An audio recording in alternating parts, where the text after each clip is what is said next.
is a lifestyle.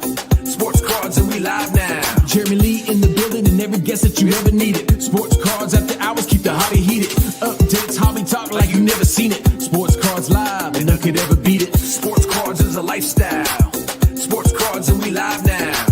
Welcome to another episode of Sports Cards Live with your host, Jeremy Lee.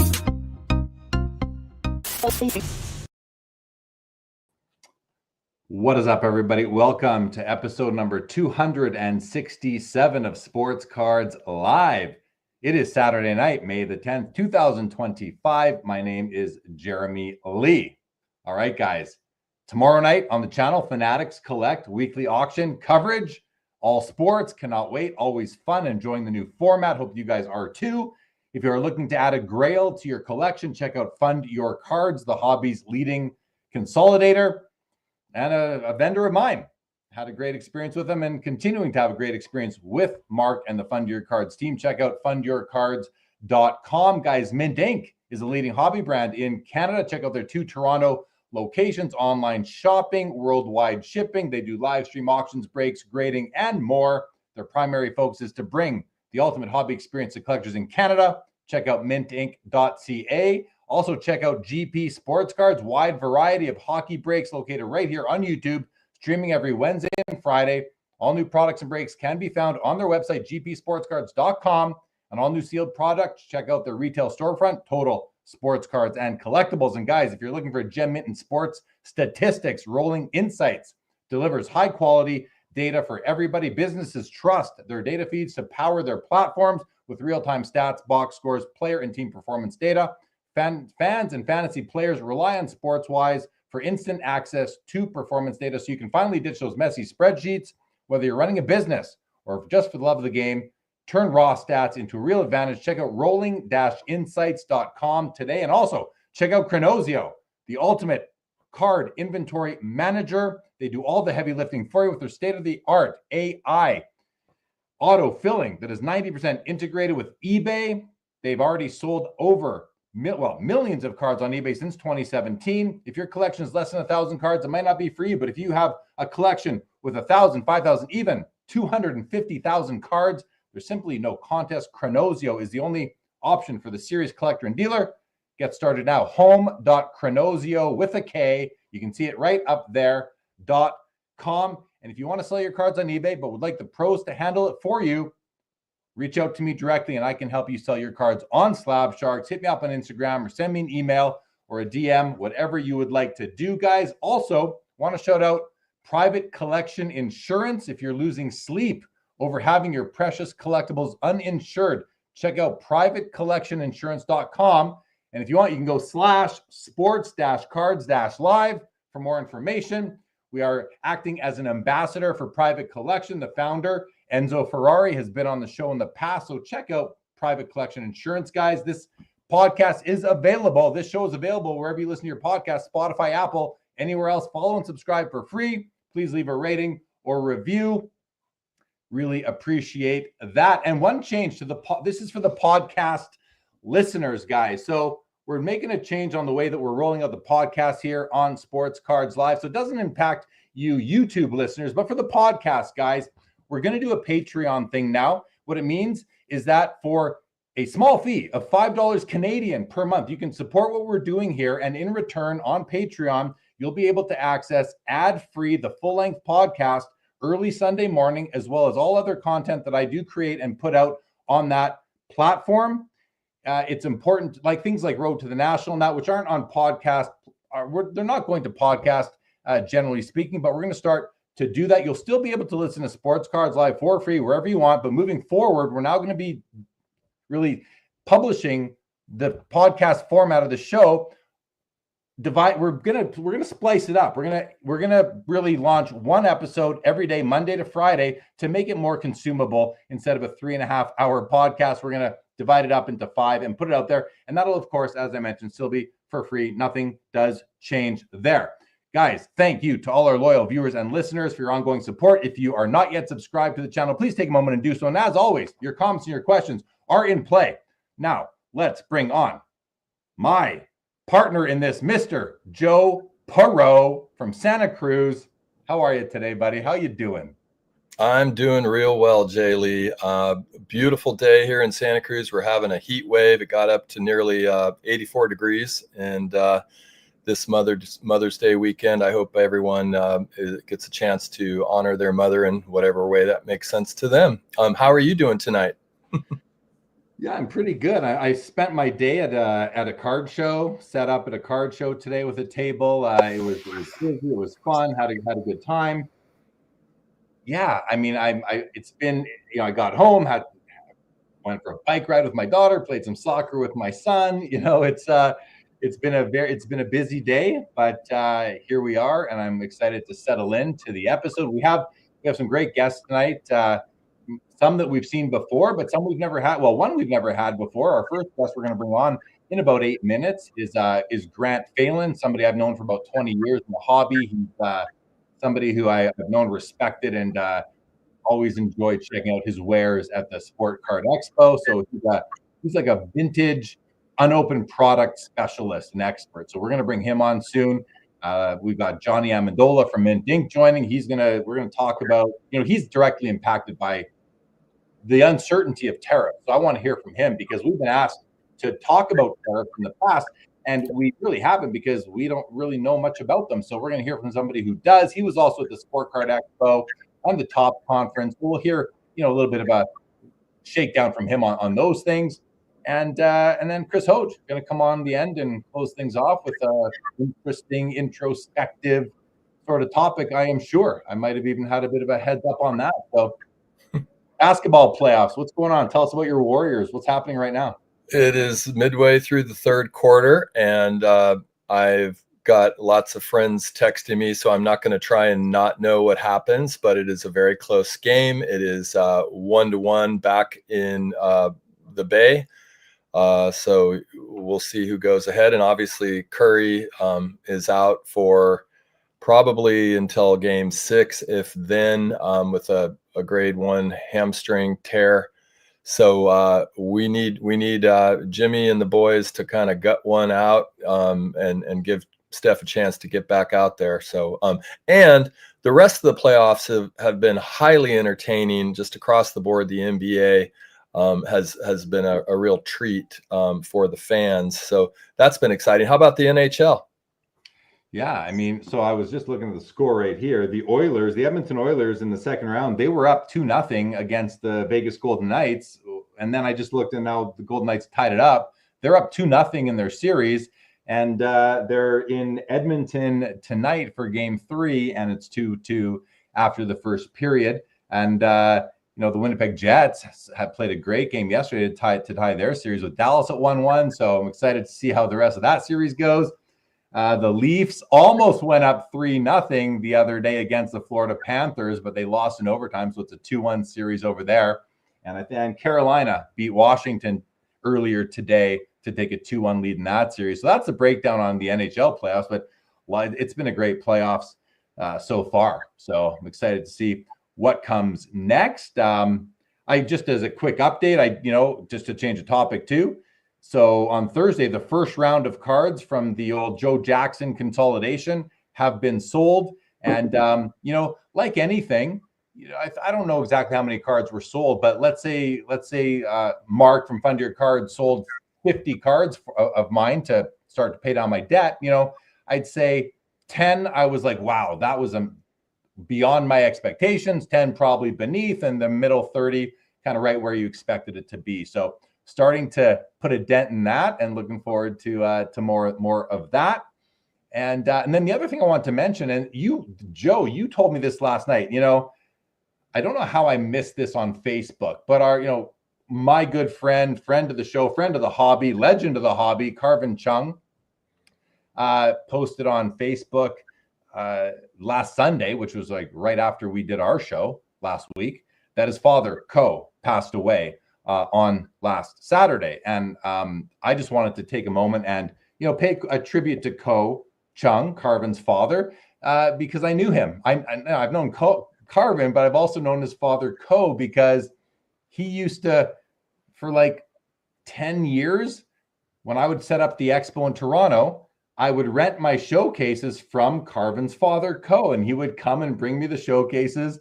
every Wednesday to set up, and I'd give him some money for the showcases, and then he would come and pick them up on the Sunday, and we'd have a conversation. How was your show? And I, even up until I think I stopped renting from him just at when we came back from COVID, and but you could tell he was getting older, and so he did just pass away from complications from Parkinson's. And I just want to share a picture that Carvin posted.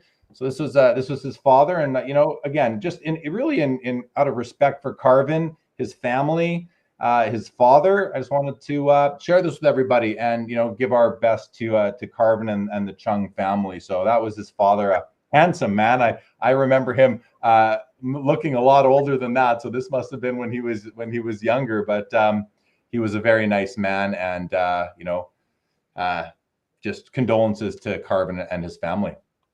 So I second that. Condolences to Carvin and the family, and also hope that however they're honoring him, that it brings the family together, and memories can be shared, and life can be celebrated. Yeah, I think they're doing a sort of a celebration of life on Monday, coming up right away. And I don't know how I missed the post that Carvin put up there Sunday after we did our last show last Sunday. Last night we were chatting and you mentioned it to me, and I was like, how did I not know? So I reached out to Carvin. We texted a bit today, and I was able to pay my respects that way. So I was happy to do that. Well, let's go to the chat. Let's go to the comments, see who's here, and then we will bring on Grant. So first of all, Laura, good evening to Laura. First one in the chat, Jacob Dahl, what's happening? Lonely Basement Baseball Cards is here. Good evening. Linda's first is here, as well as Mike Double V Cards. What's happening? Bob Boozle. Jeremy is my V friend. He is compassionate Canadian Goose. We'll take it. Bob Boozle. What is going on, Bob Boozle? Jeff McMahon, good evening to you. Mark Santucci, what's going on? All right, we'll keep you as long as we can have you here, Mark. Always good to see you. Mr. Michael Ham, what's going on, good buddy? Welcome to the show. Dan's Vintage Baseball PC. What's going on, Dan? Good to see you. Robert Scott, good evening. What is happening? Michael Stone, good to see you, buddy. Marco Gomes, what's going on, baby? What's going on? Steve Clifton. Southern Collector Tony is in the house. We got peeps as well as Yankees fan. Hello, J and J. What's shaking, you guys? What is shaking? It's ugly, Joe, says Michaels. He says it's ugly. Not a very exciting game to watch. But Bob Boozle, don't worry, Joe. Draymond is cooking. He's cooking. What's up, Josh Sherber? Let's go, Dallas. And Ottinger, Jacob Dahl. What's shaking, buddy? What is shaking? Everyone is here in the house already. Chad Shipper, good evening to you. Midlife Greg is here as well. What's happening, Greg? One screen, two studs. I love it. What's going on, Greg? Good. Todd McDonald, good to see you as well. Kobe the Goat, peace, all my cardboard fellow. I like it. Peace. Let's start off with peace, all my cardboard friends. Welcome to the show, Kobe the Goat. All right. Let's get into it. Let's bring on Grant. Let's introduce the Sports Cards Live community to our friend, Mr. Grant. Grant, you ready to go? Give me a thumbs up if you're good to go. All right, there it is. Guys, please welcome Grant Phalen to the show. Grant, welcome to the show. How are you? Hello, guys. Very, very excited to be here. It's good. It's good to have you, Grant. It's good to have you. So, as I mentioned at the beginning of the show, I've known you as an acquaintance. Let's say I don't know that we've broken bread together, or had phone calls, but we have definitely said hello to each other and had short conversations going on 15 to 20 years now. Does that feel right to you? Oh, yeah, I'd say probably at least 20. Yeah. And you used to set up at the expo at a booth called Pack Rats with none other than Bobby Burrell, who's been on this show several times in the past. You used to set up with him and I think another gentleman. Who am I remembering? Who was that? Yeah, with Mike Frank. Okay. Yeah. We were probably set up there for probably about 15-year stretch. I may be back there again someday, but I've been enjoying just kind of going to the show and being out walking around and collecting for a change. You get when you're behind the booth, as you know, Jeremy, you're tied down. You can't get around. You can't meet people. And you can't check out all the nice stuff that's out there. I do know that. I do. And after setting up for so long, there was one expo where I, for some reason, wasn't going to go. I don't remember this exact situation, but I wasn't going to go like kind of 3 weeks out. And then the day before the show, I'm like, you know what? I'm going to go just for a couple of days. So I grabbed a plane ticket and went, but I didn't have my booth. So I was walking the floor. And I remember just how much I enjoyed walking the floor versus being a vendor, which I had done for so long. So you were setting up with those guys at that booth. And I used to kind of make your booth, yours and Bobby's and Mike Frank's booth, as one of the first ones I wanted to look at, because you guys have such vast collections that you would bring different things that you never had at the shows before, things you would find along the way. I always loved it. I picked up a few really cool items from Bobby Burrell over the years. Not sure if I've ever bought anything from you. Do you remember selling me anything ever? Possibly on eBay or something like that, but I don't think at the show. Yeah, I don't think so. But let's talk about what it is that you're into.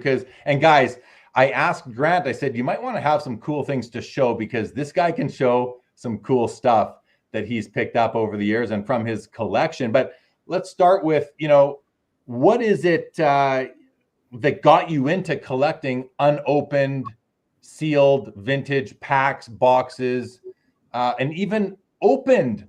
Like, you collect display boxes as well, old display boxes.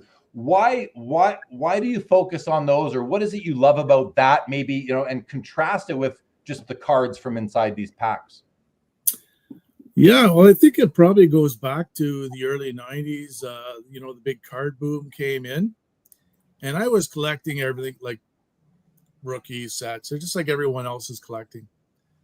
And along the way, I think it was actually at one of the early expos even, I stumbled upon Jason Martin's booth.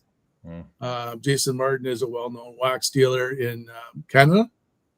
And I just was amazed at all of the packs and all of the boxes that he had. And I love the beautiful designs, the vintage designs on both the packs and the boxes. And I mean, not just hockey, but if you look at all sports, football, baseball, even the non-sports, they are some very attractive and very colorful designs. And they were made that way on purpose to get the attraction of the kids that were walking into the stores to buy these packs. And they wanted to catch your eye. So along the way, somewhere there, I guess I thought, these cards are nice. The sets are nice. But anybody can pretty much have those type things. It was really difficult to get the wax or the wrappers or the display boxes, because a lot of this stuff was thrown out. It wasn't kept, right? And every day we're getting less and less product out there. Right. And as it's opened, we see less and less product. Joe, where do you stand on this? Because, I mean, audience knows that, because I've said it hundreds of times now, I feel that I have a collection of unopened wax packs. I love it. I think it's so cool. I love the displayability of them. I don't care what's inside the packs. I really don't. I like the pack. That, to me, is the artifact. It's the memento. It's that connection to being a kid and opening them up and shoving 15 pieces of O-Pee-Chee bubblegum in my mouth at one time to see how long the flavor could last. Love it. Where are you at, Joe? Do you have interest in unopened packs in your collection? Did you ever?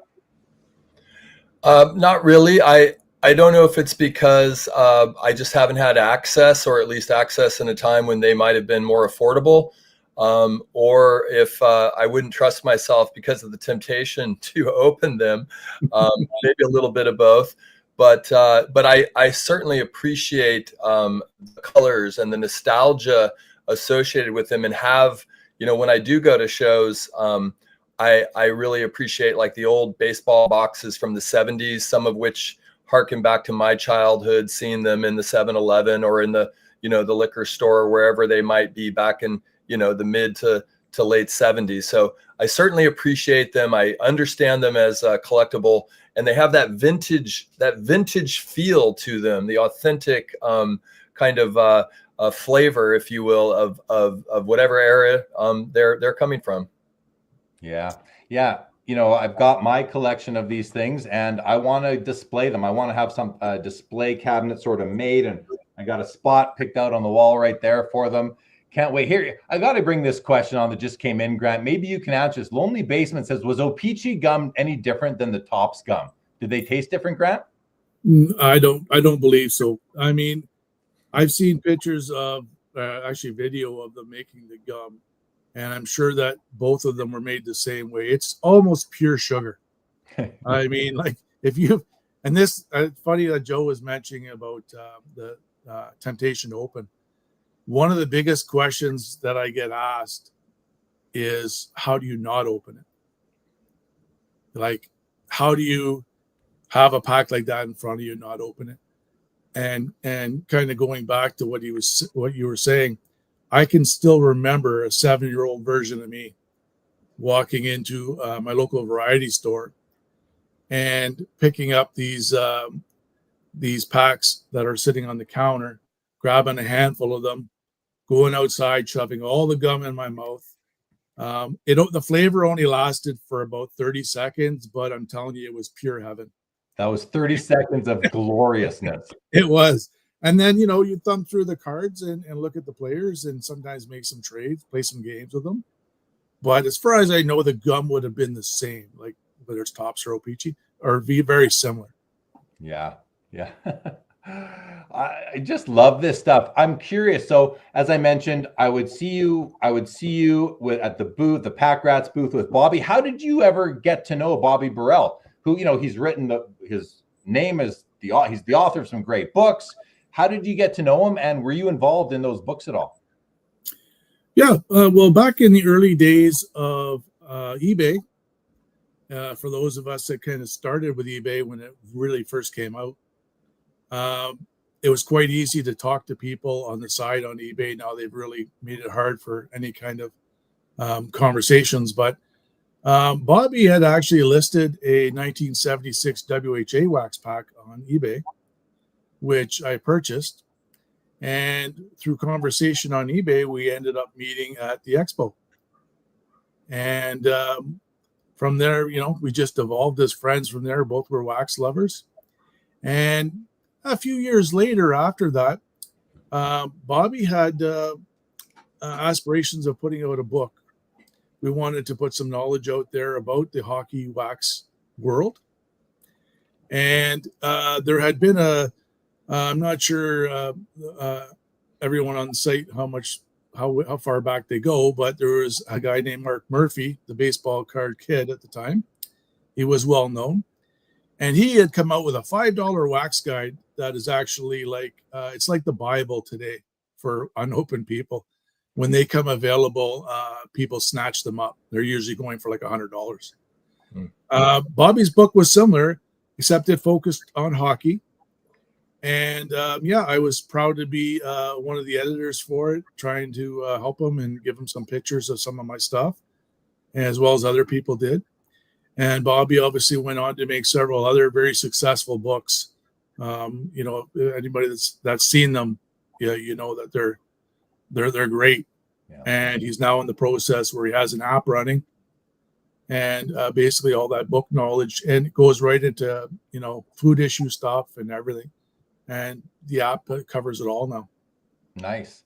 So what, when you first got into it, you learned there was no structure to the hobby, really no resources either. Sounds from what you just told us, but between the baseball card kid and Bobby, these guys kind of wrote the knowledge on it.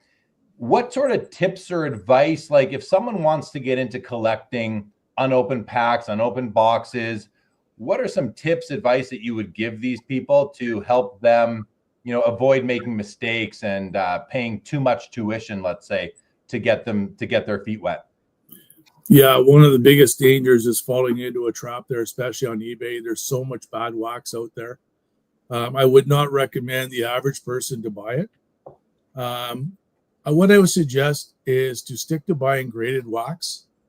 So graded wax, maybe I'll just show you a picture of one just so you can.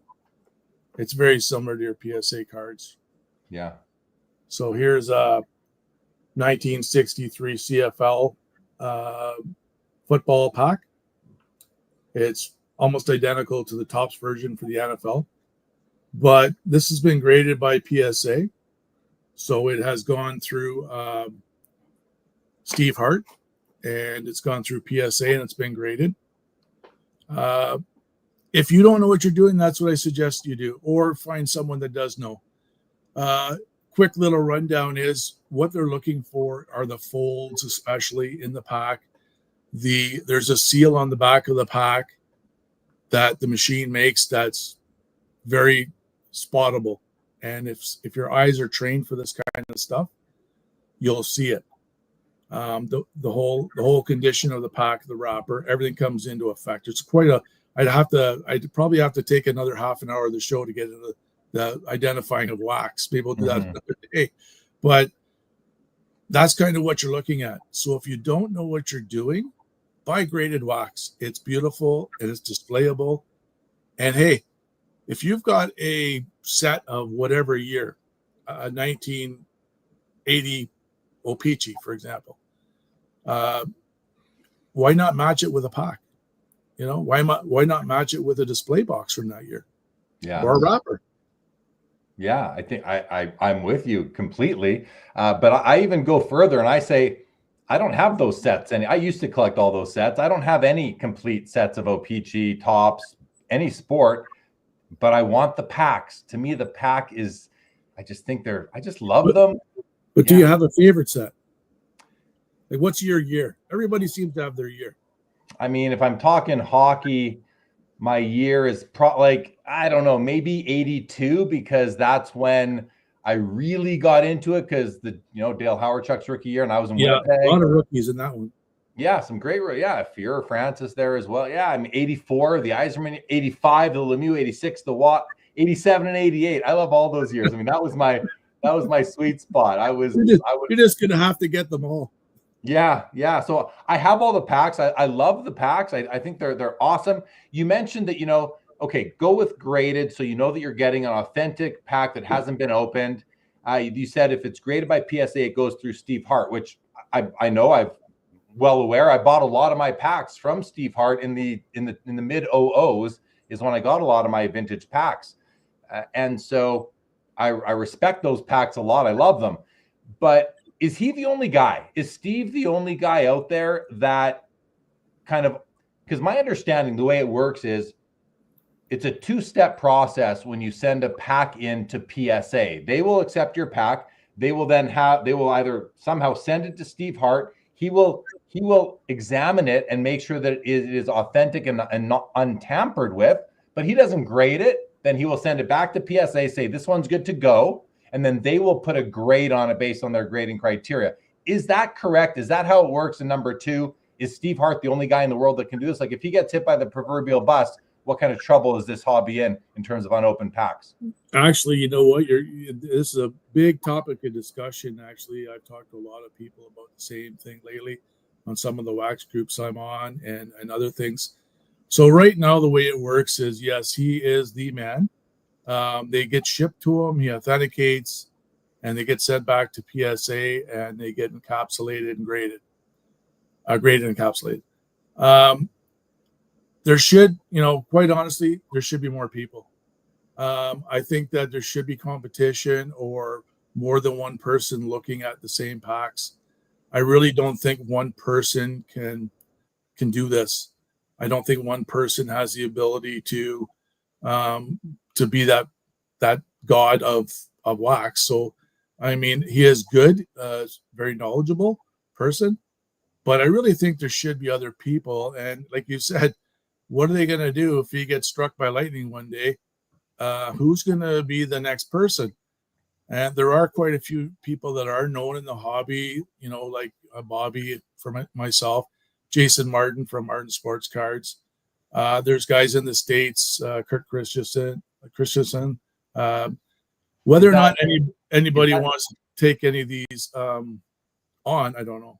Is that Mid-Atlantic here says Ken Christensen ripping vintage wax wraps boxes too? Is that who you were just referencing? Yeah, I was just mentioning him. So he's from Ripping Vintage Wax, and he's dabbling in it. He was doing just from sealed cases, box from sealed cases. I think he is wrapping boxes now. Okay. But he's not into the pack authentication and not into rack packs yet. Yeah. Yeah. But, somebody like him or another person along the line, maybe a group of them, maybe they'll go to PSA or maybe they'll go to another company. And, and like I said, we get a bit of a choice. And I just think that, like I said, I think it takes a few people to look at some of the packs. Some of the packs, warrant, especially the value. I mean, I think you guys know how much wax goes for the older it gets, right? Yeah. So I really think it needs another set of eyes or two. Yeah, that would be great. Colin Murray also calls out, he says, iCert grades packs and wrappers. They're out of Toronto. I have some graded slabbed wrappers from them, which it's a great slab that they have as well for their wrappers. So familiar with them. And then Dan says Steve Hart was hit by a proverbial bus driven by G.I. Joe and no one cared. Yeah. Well, yeah. I mean, that must be well known in this, I'm guessing, on this site about the, and you know what? Nobody out there is going to be perfect, no matter how you look at it. That's why I'm trying to say there should be more than one set of eyes, by the way.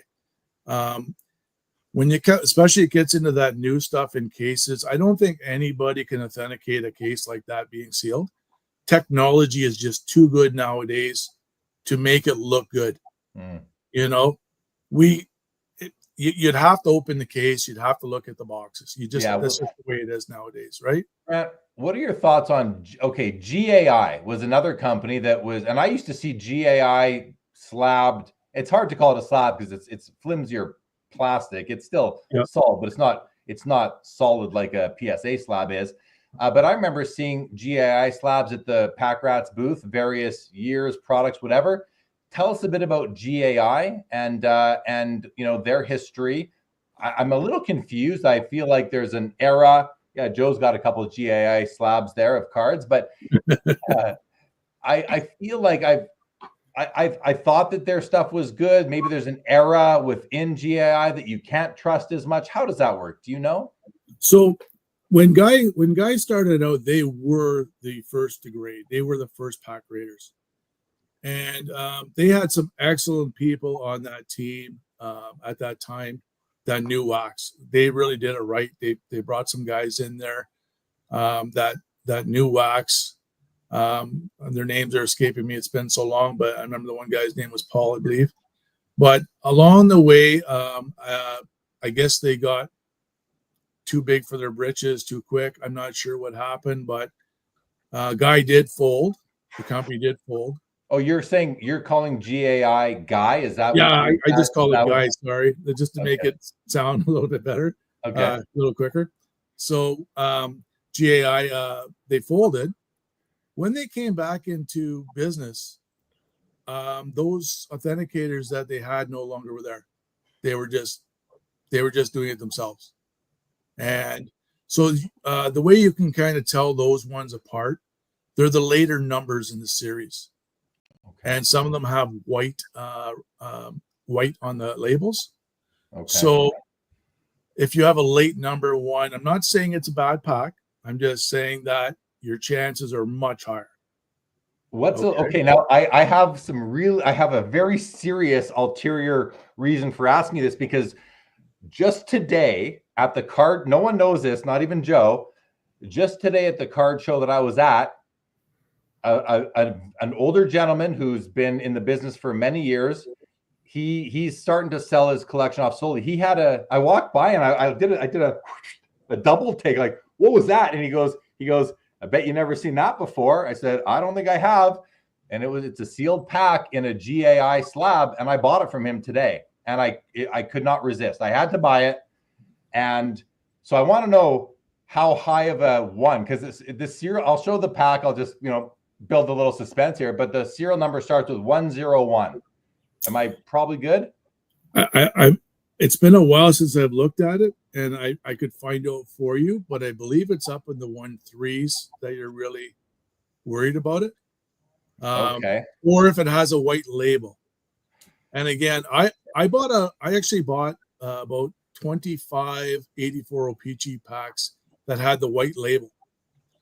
And I opened one of them just to sort of check them out to make sure they were okay. And it was beautiful. It was a beautiful pack. Yeah. So they're not all bad. It's just you're more likely on the higher series. I don't want to scare people too bad. So when Steve Hart gets these, they no longer crossgrade them like they used to, where like they wouldn't take them out of the holder yet, for example, until they sort of identify them. Now they have to be removed from the holder so you can properly see them. So you are taking your chances. I don't know what the failure rate is from guide to PSA, but it's fairly low. I want to say it might be 1 or most maybe 2 out of 10. So it's usually pretty good. Well, and a lot better on the older ones. So let me share it because Robert Scott, suspense is killing me. Show the pack. Yes, I will. Colin Marisa, GAI was the pioneer, original PSA graders. Linda's first. Come on. I had to let Grant finish what he was saying, guys, but okay. This is like PSA has only graded 12 of these packs. I couldn't believe it when I saw it. It's not the prettiest one out there, but I feel like you're just not going to see these ever. And it might be the only chance we'll ever have. So I'm just going to show it. And Grant, I want to hear what you think about this. But it's a 1957 Topps hockey pack. It's graded a GAI 5. And it's just, it's amazing. I just happen to have the sister. Oh, look at that. Okay. And as an added bonus, I just happen to have the display box. Amazing. And is that display box like it's empty? Is it wrapped in cellophane or something to protect it? It is. Yes. I protect the boxes. I put acid-free styrofoam inside the box to support it. Yeah. And then I shrink wrap it, and you can almost stand on these boxes. Yeah. I do not want anything in my collection to get any further wear. I don't want my hands going on anything. Best to protect it like that, and it does a beautiful job.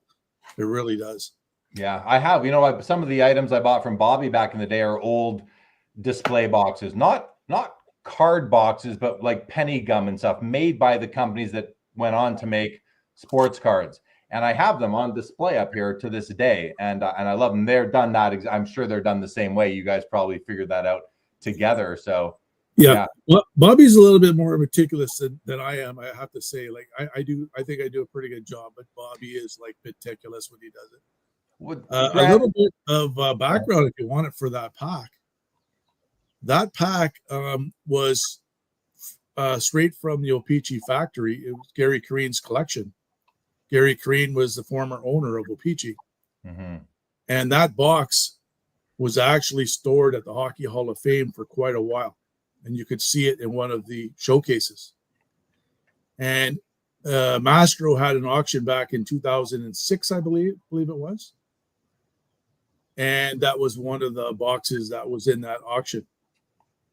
So yeah, they're very legit packs. Trust me. There's about I want to say, and not throw a number, about maybe 20 of them that were there. I don't know how many exist today because what's the serial number on yours? I'll bet you it's very close to yours. Yeah, that's what I'm wondering here. Mine is 101422. Yeah, me too. 101422. 51. I got 77. Yeah, see, it's from the same box. That's crazy. Yeah. That's crazy. So that makes me feel even better. Never mind, it's the right serial number. It's the silver label. Yeah. There's photographic evidence too. I mean, I've got the Master Auction catalog still that shows all of the packs pictured, and it's straight from Gary Careen. Bobby's interviewed him about it already too. So this is from the Gary Careen collection then. Exactly. Yeah. Exactly. Wow. Yeah. Yeah, I feel like I got really lucky today. Rob Scott says pack. Yeah, we're pack bros, Grant. That's so cool. So Gary Careen, by the way, he kept a lot of the boxes over the years from the productions in like his office or office vault area there. And he had hockey, baseball, football, non-sports, everything right from the 50s up. Yeah. Incredible collection. Most of it sold in that master auction. I think you might even be able to search it online. It was incredible auction. Wow. Joe, let's hear from Joe. I mean, listen, I feel like it's kind of cool that I just like, how cool is that, Grant? That it just today of all days that you're on, I find this, I see this, and I do a double. Like, I'm literally walking by. I looked in his showcases 4 times already. I'm walking by. He was set up right down the aisle for me, and it wasn't there earlier in the day, and I was like, what? And he goes, and he knows I like this stuff. He, but you don't. He goes, but you don't see that all the time. I'm like, no, I do not. Let me see that. And it took me 5 minutes to get through my head and figure out that I could, pay his price and pick up the pack. But Joe, what do you think of all this? I mean, and this, by the way, for the people watching, this wasn't pre-set up. I didn't know you bought that pack. No, you did not know. You did not know. Joe, what do you think? How cool is that, buddy? Super cool, and super cool that the packs are in some way related in terms of provenance. I am trying to equate 57 to the Topps baseball. I'm not sure if there's photographs, but my recollection is that's sort of the first modern hockey card, or Topps hockey card, or is 57 significant in some way in the hockey world? I would say 54 would be. 54 was the modern one. I would say probably that would be the 54 would probably be the Cadillac of if you were going to try and pick the Topps hockey ones. Yeah. 57 not far behind. It's very attractive design. Some good rookies in there. I believe that's Glenn Hall's rookie year. Some other good guys. Busick and Ullman and yeah. And also noteworthy in this discussion is that Topps did not make cards in 55 or 56. So it is the second year Topps, That's correct. Yeah. So you got 54 which I picked up a wrapper in a recent classic auction. So, but those packs, I can't imagine what a pack of 54 Topps would cost nowadays. Maybe we've seen some at auction, but they must be well into the 5 figures, I have to think. Grant, what do you think? Well, I don't know about 5 figures, but you're definitely getting up there. I don't know what the last one sold for, but you're talking, depending on condition as well. Remember, you still have to look at condition. It's no different than cards. So the condition doesn't play as big of a number as it does in cards, because some of these packs, I mean, it doesn't matter what grade it is, you can't find them, right? But there will be a bit of a condition factor. So I'm going to say that my guess would be somewhere around 50,000 for one of those packs. Whew. For in a nice grade. So that's 5 figures. You thought I said 6 figures maybe before. Oh, sorry. Yeah. I'm guessing if you had a really high grade pack, it'd be about 50 grand for that pack. Yeah. Lower grade, maybe, down around 25,000. Wow. Yeah. Yeah. Really. Tell us a little bit about the community. I mean, I love the sports card community. I'm entrenched right into it. I've met some of my best friends are through this wonderful hobby, whether I've known them for 25 years or 5 years or even fewer. It's been so kind to me as far as just, friendships and relationships. But the unopened pack is obviously there is crossover, but is there an unopened pack box sealed product community that kind of stands on its own at all? Well, I will say that the wax world is actually kind of a small world. It really is. Like you get to really know the guys that are in it compared to the card groups. Like you guys, I know you guys are familiar with the whole picture. There's guys that do autographs. There's guys that do the new stuff. There's guys that do vintage. Well, there's guys that do just packs and some of the other collections around it, like cellos and racks. There is some Facebook sites on that really get into the wax. Kurt runs a group there. really good sites for anybody that's really into wax. Just search it on Facebook, wax packs. I'm sure you'll hit it.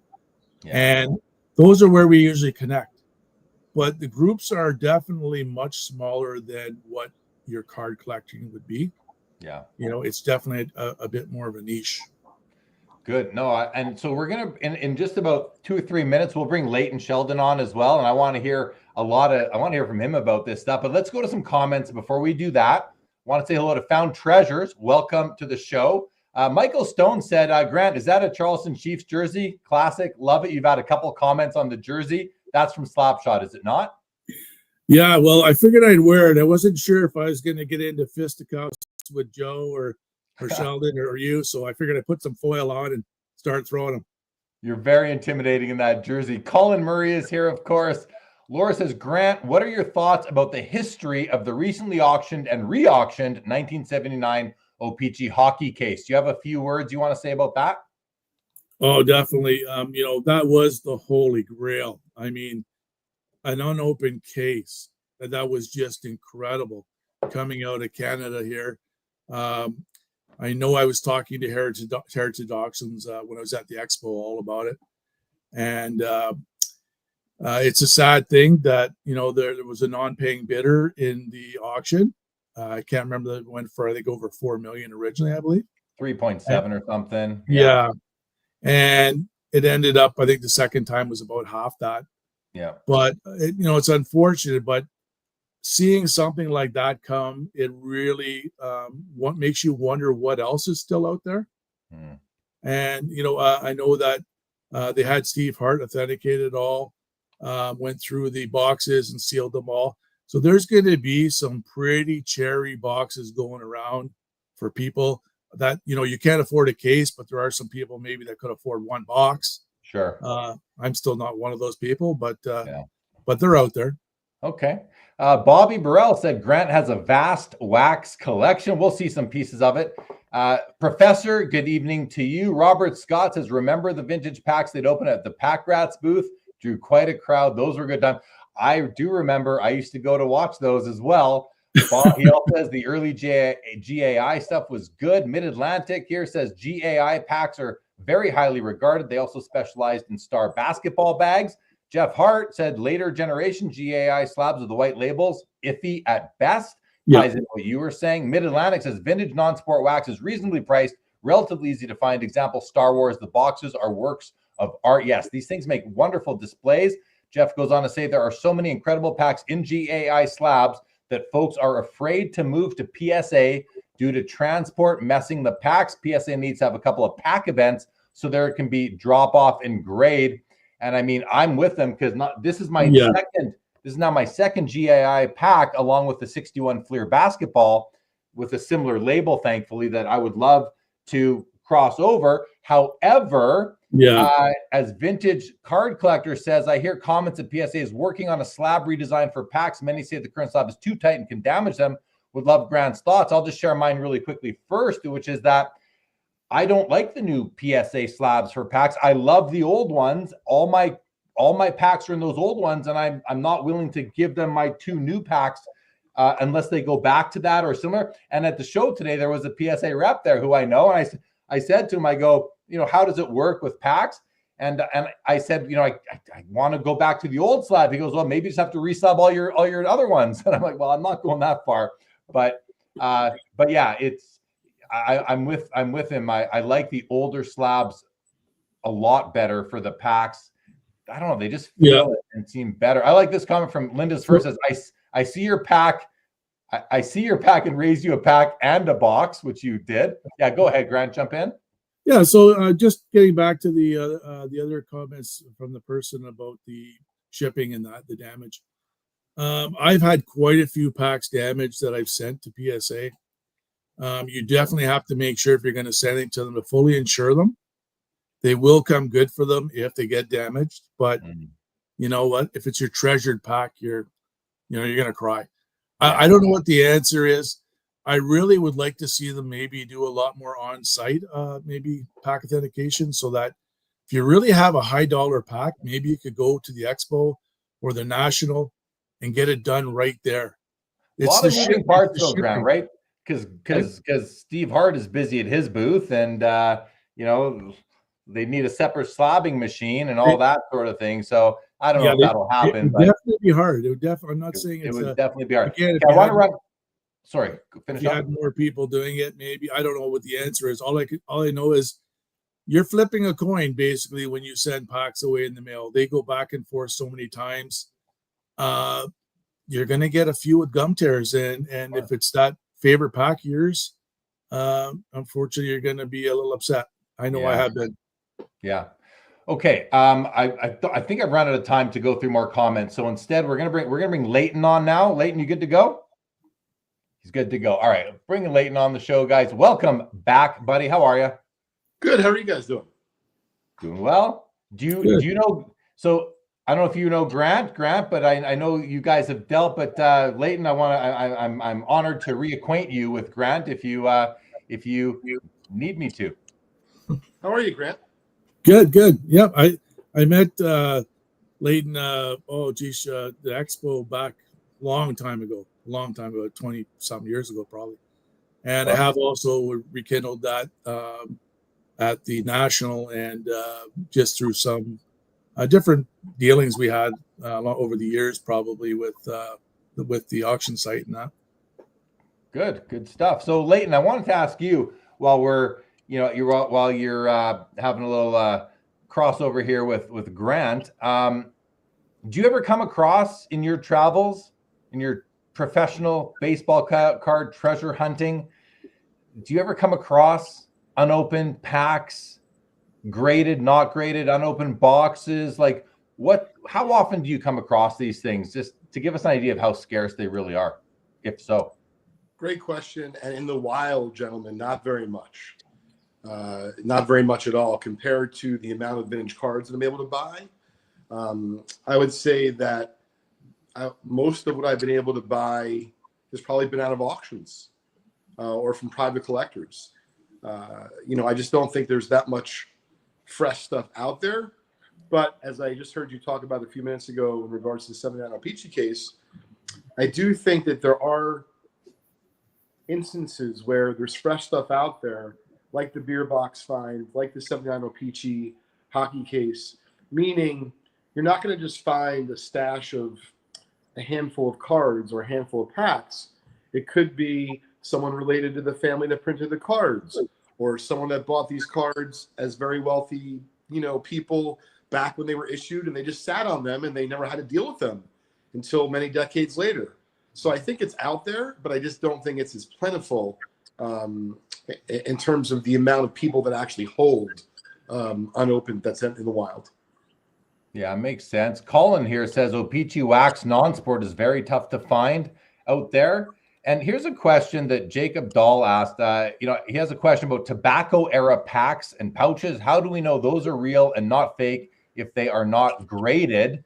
I want to start with you on this, Leighton, because I know you're out there in the wild. Do you ever come across tobacco era packs, pouches, and how do you know if they're real? Do you smell them? Do you just kind of have a gut feel for it? How do you know? And then we'll ask Grant the same question. But start with you, Leighton. So I've never come across any tobacco era unopened stuff in the wild. The only few times that I've been able to secure them, they've definitely been via auction. And so, you do your due diligence, and you also rely on the auction house, of course, as far as the information they provide. But as far as I know offhand, a lot of it has to do with the tax stampings. If you're talking about like the T206 era and things of that nature, meaning you can generally, it's tough, but you can do research to find out when a pack was actually issued. So it was only issued between this year and that year. If the cards that you're talking about weren't issued in that particular period, well, then you at least know they couldn't be in there. And to be fair, the opposite is true. If they were produced during that period, it's possible with the right dates and tax stamps that they could be in there. But nonetheless, as you guys were, just talking about, it's certainly a crapshoot, and they're very difficult to find. What about you, Grant? Do you ever come across that kind of stuff in your travels? It's kind of it's out of my sort of realm where I deal, but I do know that there are some hardcore guys that collect those, and they can be very pricey, by the way, as well. So those guys would definitely be the people to talk to about, authenticity. you know exactly what to look for type thing in those packs as well. Yeah, Leighton, how do you feel about like I don't know if you saw, but I found this in the it wasn't in the wild, it was at a card show, but 57 Topps hockey pack. Never thought I'd have a chance to buy one of these, and there it was sitting at a one-day show here in Calgary in the guy's showcase. And I go by, I see a showcase at all the shows. Anyway, how do you enjoy, Leighton, the unopened pack section of the hobby? I mean, I collect some myself. You know, as you know, Jeremy, I run a company called VintageBreaks.com, in which we sometimes open up these vintage relics. And, you know, I would say I'm kind of anywhere in between, meaning, you know, I definitely enjoy looking at them, if you will, sealed like a 57 Topps hockey pack. But I made a note kind of before I came on, and I think it's kind of like fine wine, meaning some people look at fine wine and they want to collect, whether it be one bottle or multiple bottles, and they put it on their shelf or in their cellar, maybe for D-Day. You know, I'm not really sure what the scoop is, but, you know, there's a lot of folks meaning that never actually drink rare wine. And then there's other folks that, whether it be once a year or once every 5 or 10 years, they bust out a super expensive bottle of wine and they enjoy it. And, you know, there's certainly people that are against that. And so for me, I think that if I had, let's say, a vast collection, if I had a huge vault, I think I would probably open one up, you know, every so often as far as the vintage pack goes, because I think it's very enjoyable as someone who collects cards to see the cards come out super nice, even if they're off-centered, because I've seen people open up vintage packs with us, and all of a sudden, even though they're not getting 8s, 9s, or 10s, they realize how beautiful these cards are, and so they actually start collecting a set that's maybe off-centered, which, as we all know, can be done at a fraction of the price versus if the cards are actually centered and are grading 8s, 9s, or 10s. And so, you know, hopefully that gave you an idea of kind of like where I stand. I know it's probably fairly diplomatic as usual, but I've been told, of course, you know, it's a big no-no to open up something old. And what I say is, if you decide with your money that you want to own an open relic and you don't want to open it, I think that's, you know, awesome. And if you want to do the opposite, please let me know, because I'd love to watch. Yeah, and that's where I'm at with it, is I don't want to open it. And Grant, what do you feel when Leighton says that, you know, once in a while he wants to open a pack, or, you know, at Vintage Breaks, he'll open these packs when he can find them and you know, put them to good use, let's say. How do you feel about that? This is why I wore the Chiefs jersey tonight. Okay. I'm going to definitely have to put the foil on. No, obviously, to a pack collector, it's kind of sacrilegious. We're not out to open them, but I will say that, you know, obviously anybody that has the money to buy a pack is full right to do whatever they want to do with it. And I'm not even against. I have done packs in the past. I have opened packs. I've done pack wars. We used to do it all the time at our Pack Rats booth there. So I'm not totally against it either. But I will say that some of the rare stuff that's out there, you know, we're getting down to very few packs. So some of that stuff I'd hate to see get open, but there's a lot of common years that there's still tons left. Yeah, what would you do, Joe, if you were if you had a pack of 57 Topps basketball, the Bill Russell koozie year, like something that would mean a lot to, you know, Joe's a big basketball fan. Or an old baseball pack, like, would you want to own it as a pack, or would you ever play? Like I've always said, with my unopened pack collection, I'm going to open them up on my deathbed. That's kind of been my plan. Now, I don't know if I'm going to stick to that, but that's what I've kind of said. I'll wait until I'm really, really old. I'll open them then. What about where do you fall with that, Joe? How would you handle it?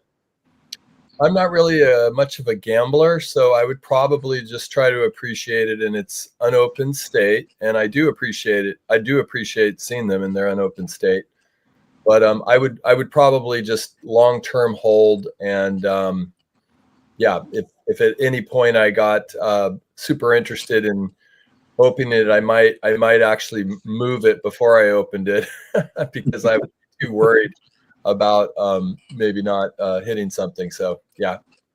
You know, so here Robert Scott says a vintage unopened pack is a collectible in and of itself. The contents inside are irrelevant. Yeah, that's how I feel about it. The unopened pack is the collectible. I don't really care what cards are inside as long as they are cards that are supposed to be in that pack. I don't care if I don't care if this is filled with commons or it's got all the Hall of Fame rookies in it and the Gordie Howe. We'll never know. I want, to me, the pack is the collectible, but Dan's Vintage has a different, he says irrelevant. The hobby is about sports cards. Well, I don't know about that. That not necessarily, Dan. That's your hobby, right? That's how you approach the hobby, but I approach it a bit, as a hybrid. But he says, love your unopened, more power to you. Yep. But don't call the cards irrelevant. But to me, they are.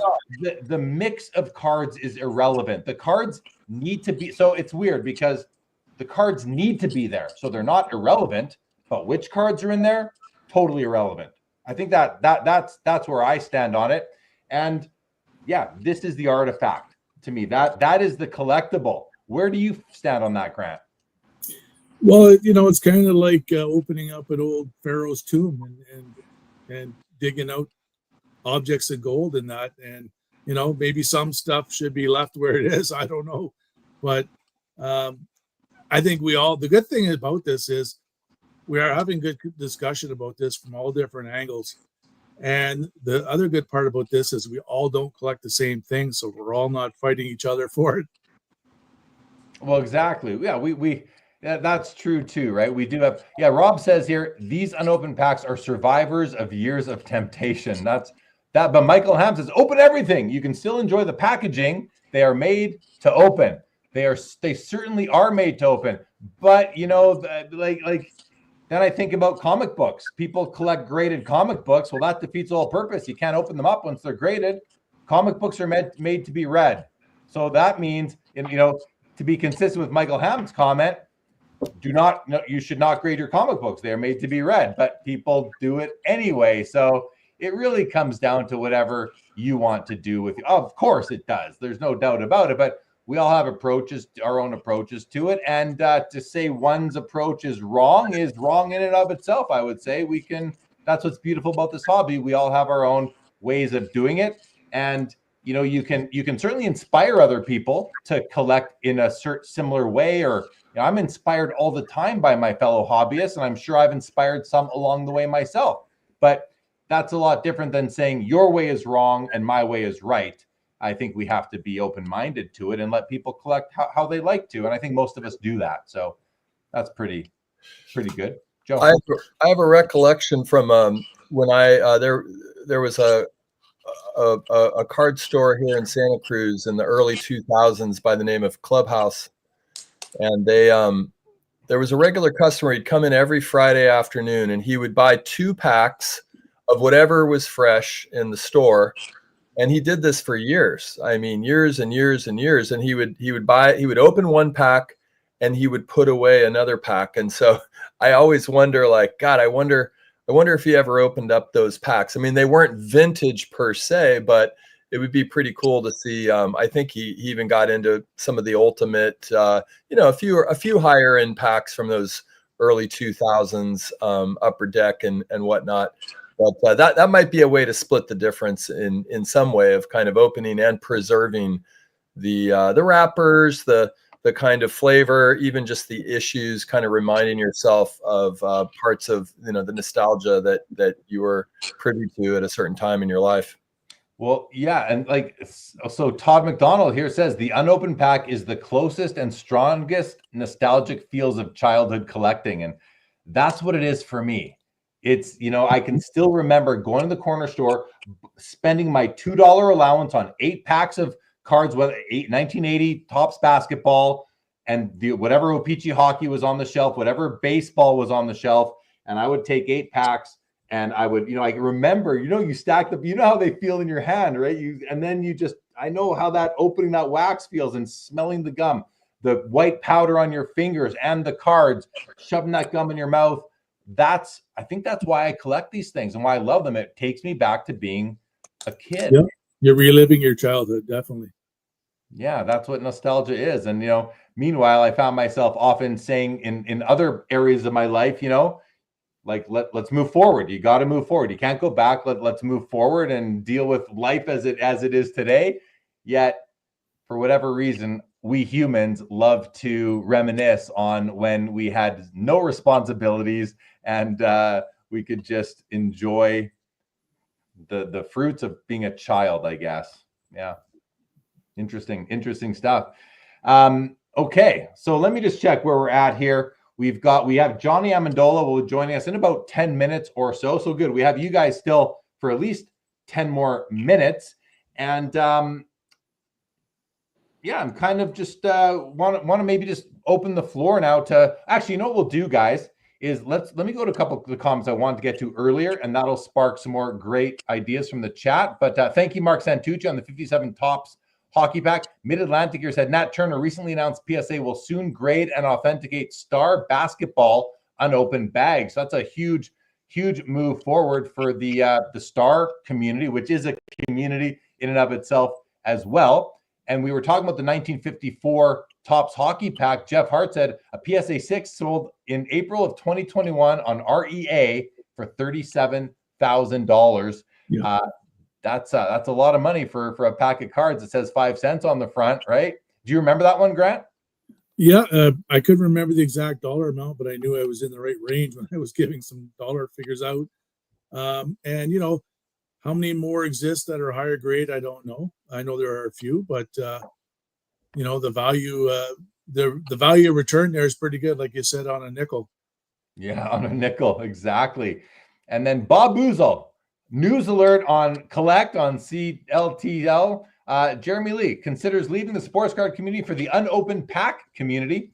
I'll just join both. I'm never leaving the sports card community. That's never, well, not until I leave the earth altogether. Jux Collectible says ticket stubs should get more love. I mean, ticket stubs are getting a lot more love now than I've ever seen them get. So I think you're getting what you want there. Bobby Burrell says Facebook Wax Pack group has 19,000 members. Yep. That's a big community. Leighton, do you remember that group?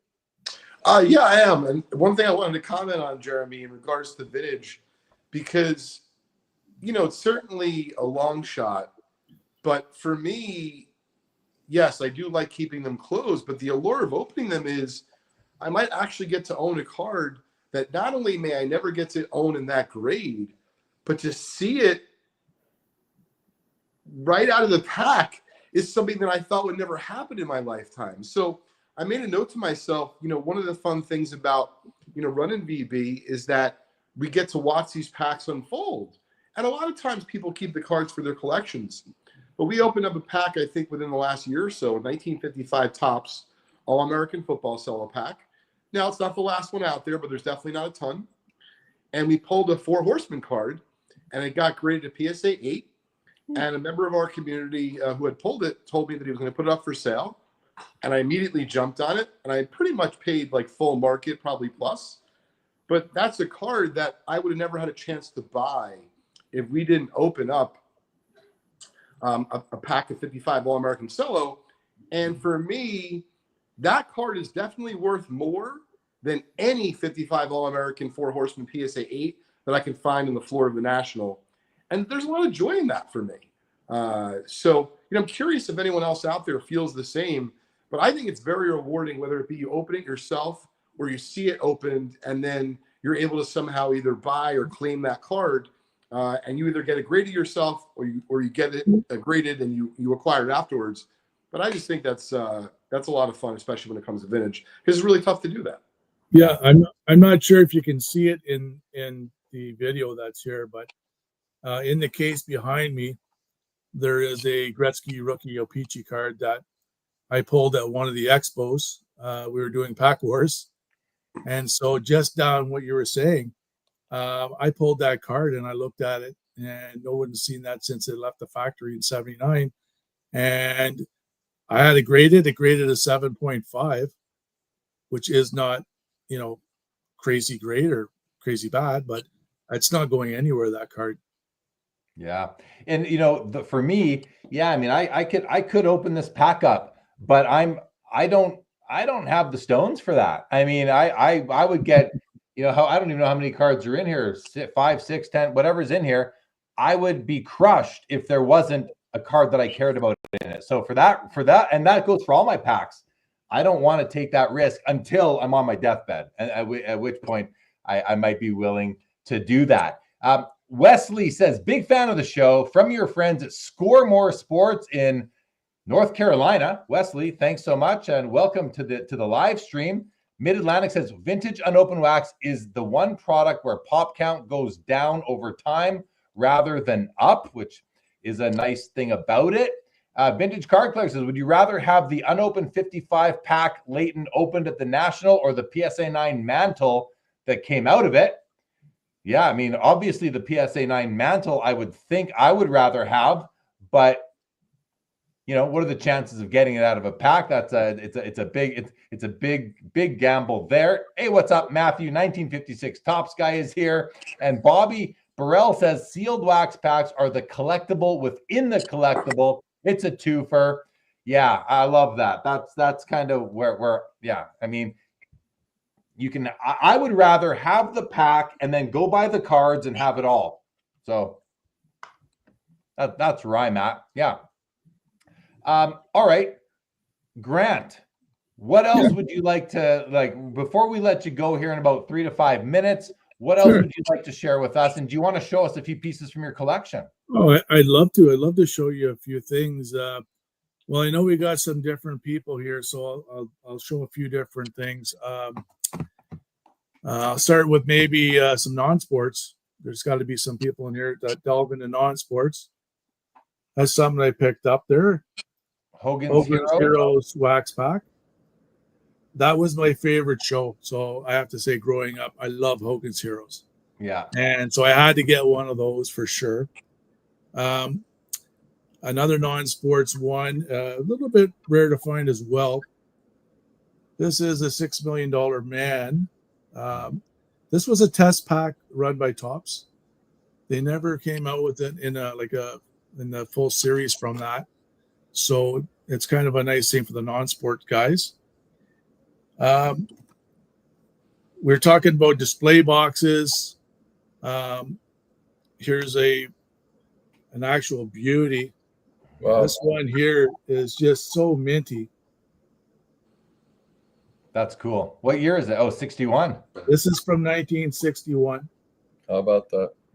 Yeah. And another quick thing for a football guy, because we probably got some football people in here. And this is a fairly common box, but just beautiful colors. Yeah. So this is a 61 Flair box.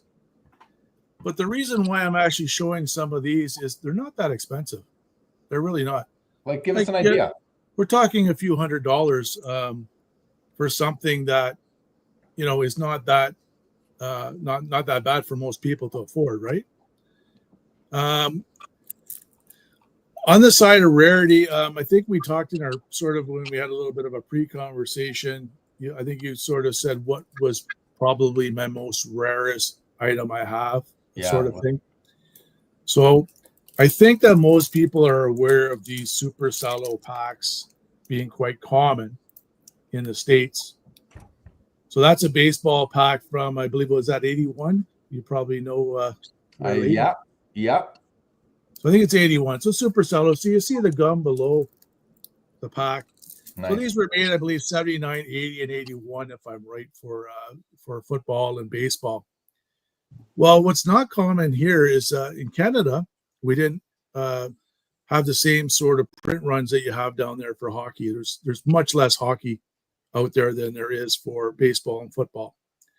So O-Pee-Chee did come out with a super cello. Oh, wow. This is a 79 super cello. And it's one of only about 3 that I know of. And you can see the same gum below it. It says down here, made out of O-Pee-Chee. And basically almost the same sort of format as the baseball and football ones that came out. So very uncommon. So that's probably the rarest, I have to say, item, because I think there might be, I don't know how many out there, maybe a handful. Like I only know of 3. 1980, they also have, I have some from 1980. They're a little bit more common. So I probably have, myself, I have 3 or 4 of them, but I have only seen a few more of those out there as well. Okay. But just to go, if I've got another minute there, go a little bit offshoot. Go ahead. This has, it's not wax, but we're kind of still in the area. Going to get into vending. And what I will say is one of the highlights of my collection when I walk into it, one of the things that visually I like to showcase, I'm going to have to turn my laptop to show it. Oh, yeah. I love those. So I have 1950s vending machine there from Oak. Yeah. I displayed it with some early Parkhurst hockey cards. And what would happen is there's different denominations depending on the years that you would obviously have it.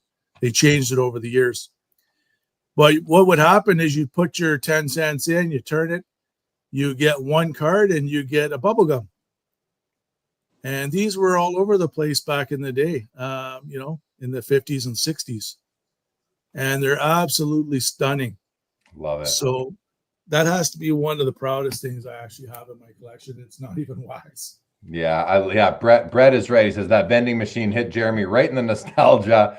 I have a card vending machine as well. It's not on display. It's in my basement now, but I love those. I love those things. So cool. Just the history of the hobby, the distribution methods.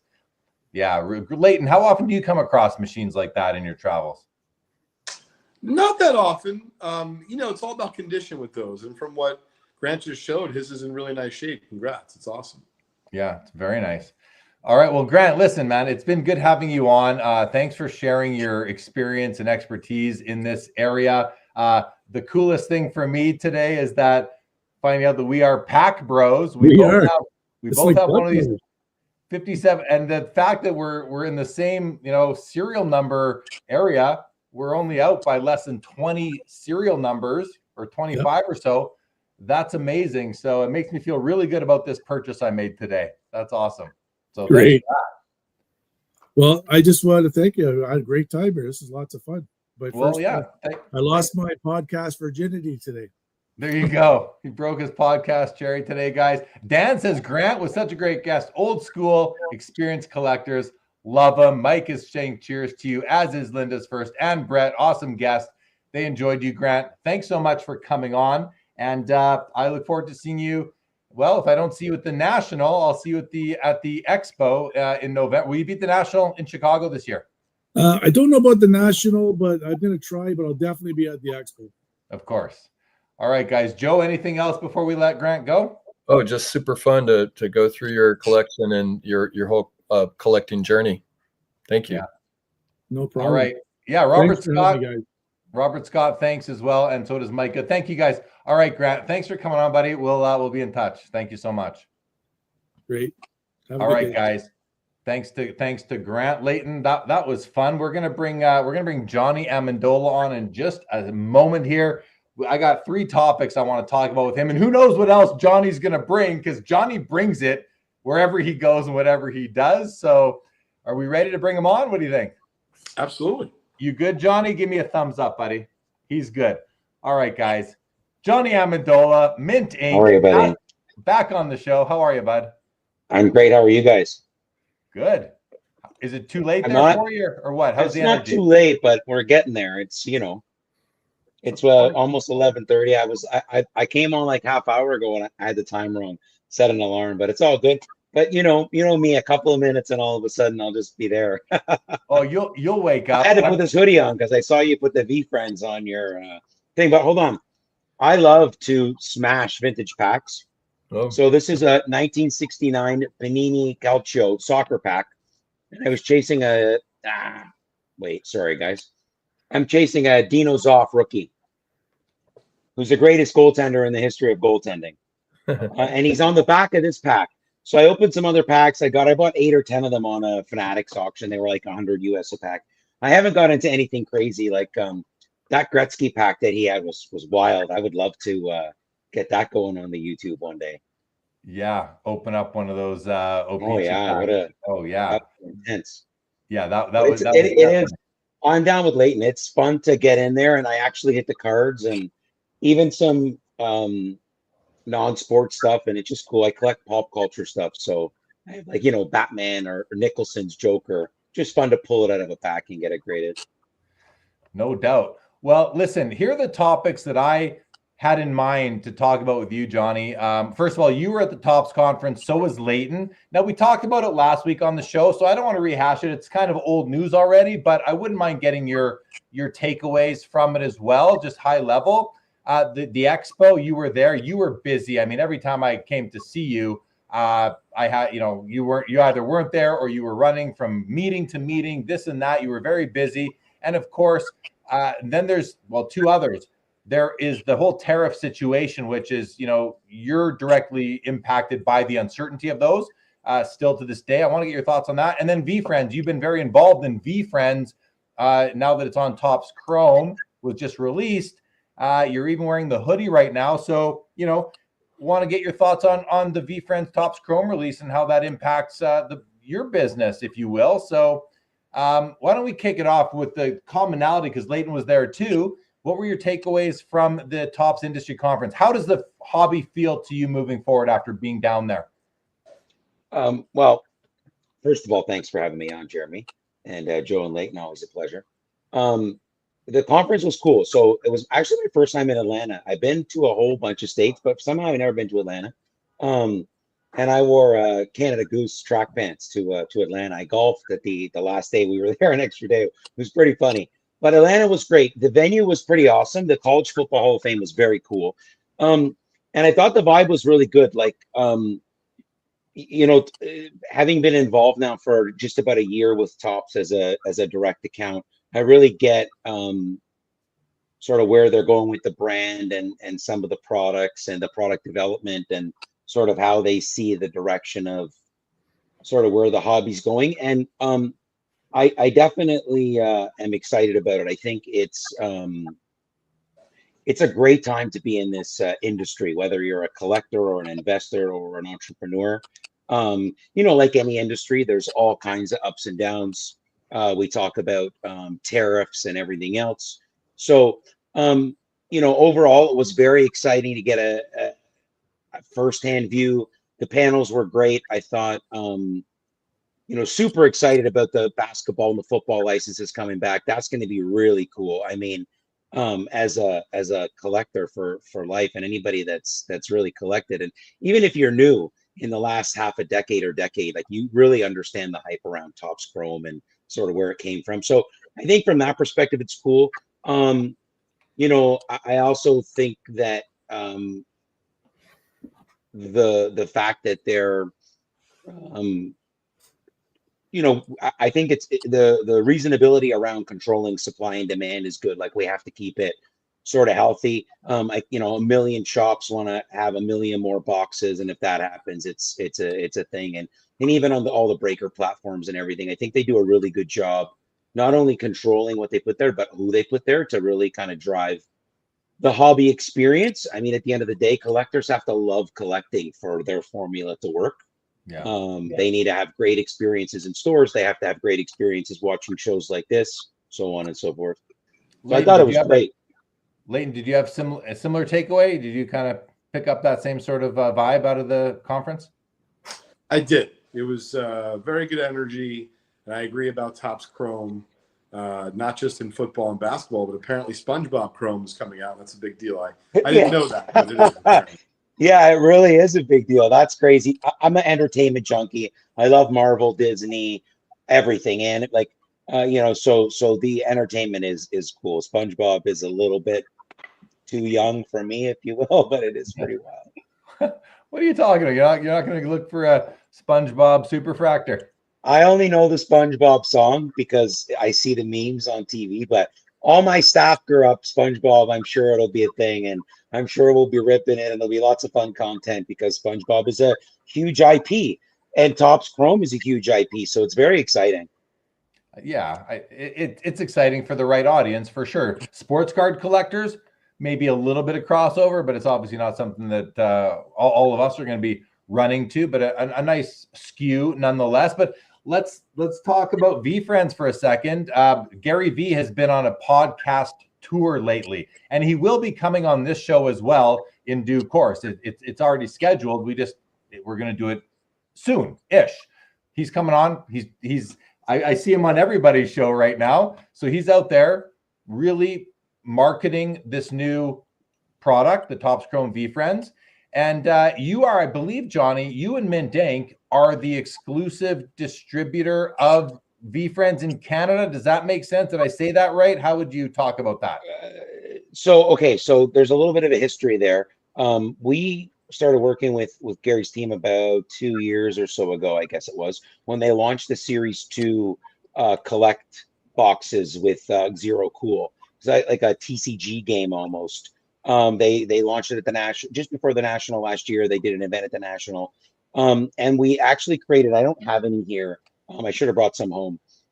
Boisterous Beaver Canadian super sticker. So part of the collectible thing for VeeFriends is these super stickers. So that was pretty cool. So there was a lot of fun hype around that. And Gary's awesome. Like, I talk to him often, and I tell people, like, he is sort of what you see, just a authentic dude that likes to hustle, and he has a knack for seeing things, and he's made some great moves. I'm sure he's made some bad ones too along the way. We all do, but to see the progression from the beginning, from 0-1, and like, as an entrepreneur that's passionate about something, recognizing how much he's put into it has been wild. And then to pair it with Topps Chrome, again, iconic brand, like, it's a big deal. And I think they definitely didn't expect the demand. And Gary was at the conference, and he kind of said that on stage. It was great. He kind of said the mics didn't believe me what was going to happen, and it's super exciting. So with respect to Canada now, besides the NFT holders, there's us and one other entity that have the direct Topps account. So yeah, we were the only ones to get it, and we didn't get a lot at all. Handful of cases. I went live on Wednesday release day, and it was an awesome day.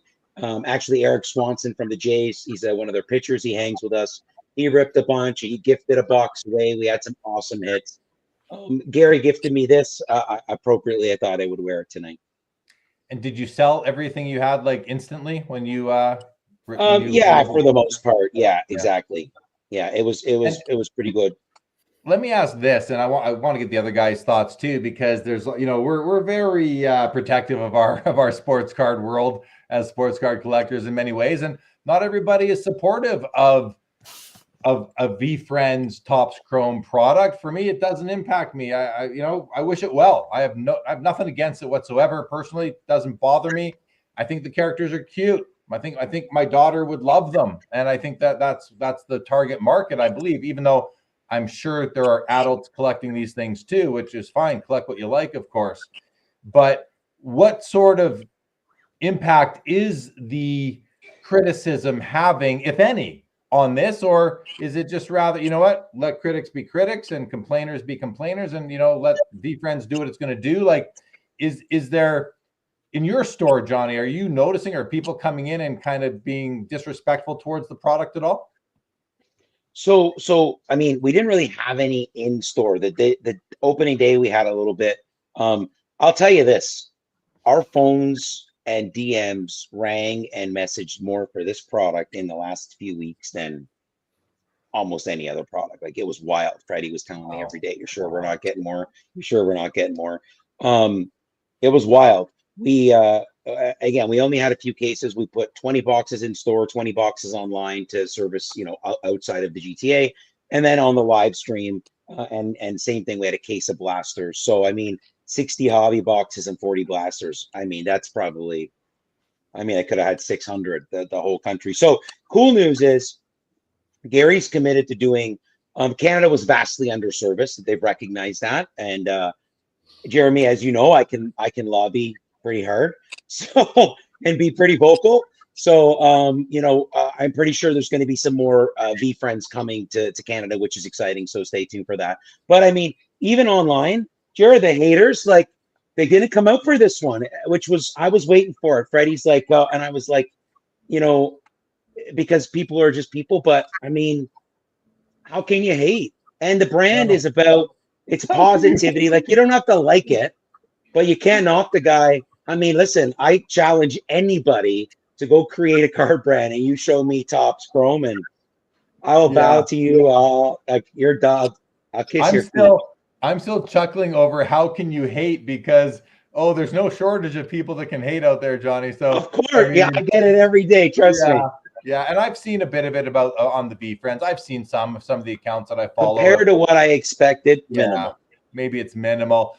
Leighton, we're gonna I know you got to go. You're on a tight schedule. It's always good to have you. But I don't feel like I got enough out of you today, so I want to get more out of you before we let you go here, Leighton. And I want to ask just I'll ask you to finish with your thoughts on the VeeFriends product. Just that, and then you'll be dismissed. Sure. So as far as VeeFriends, I want to wish congratulations to Gary and his team.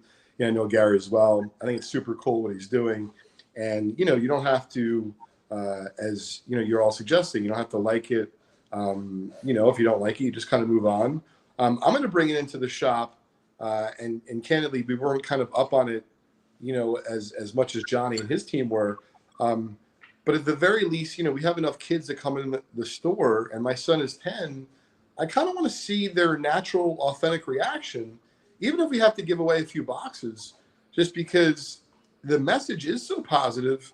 And honestly, I can speak firsthand as having a 10-year-old, he's on playing video games, he's on electronic this or that.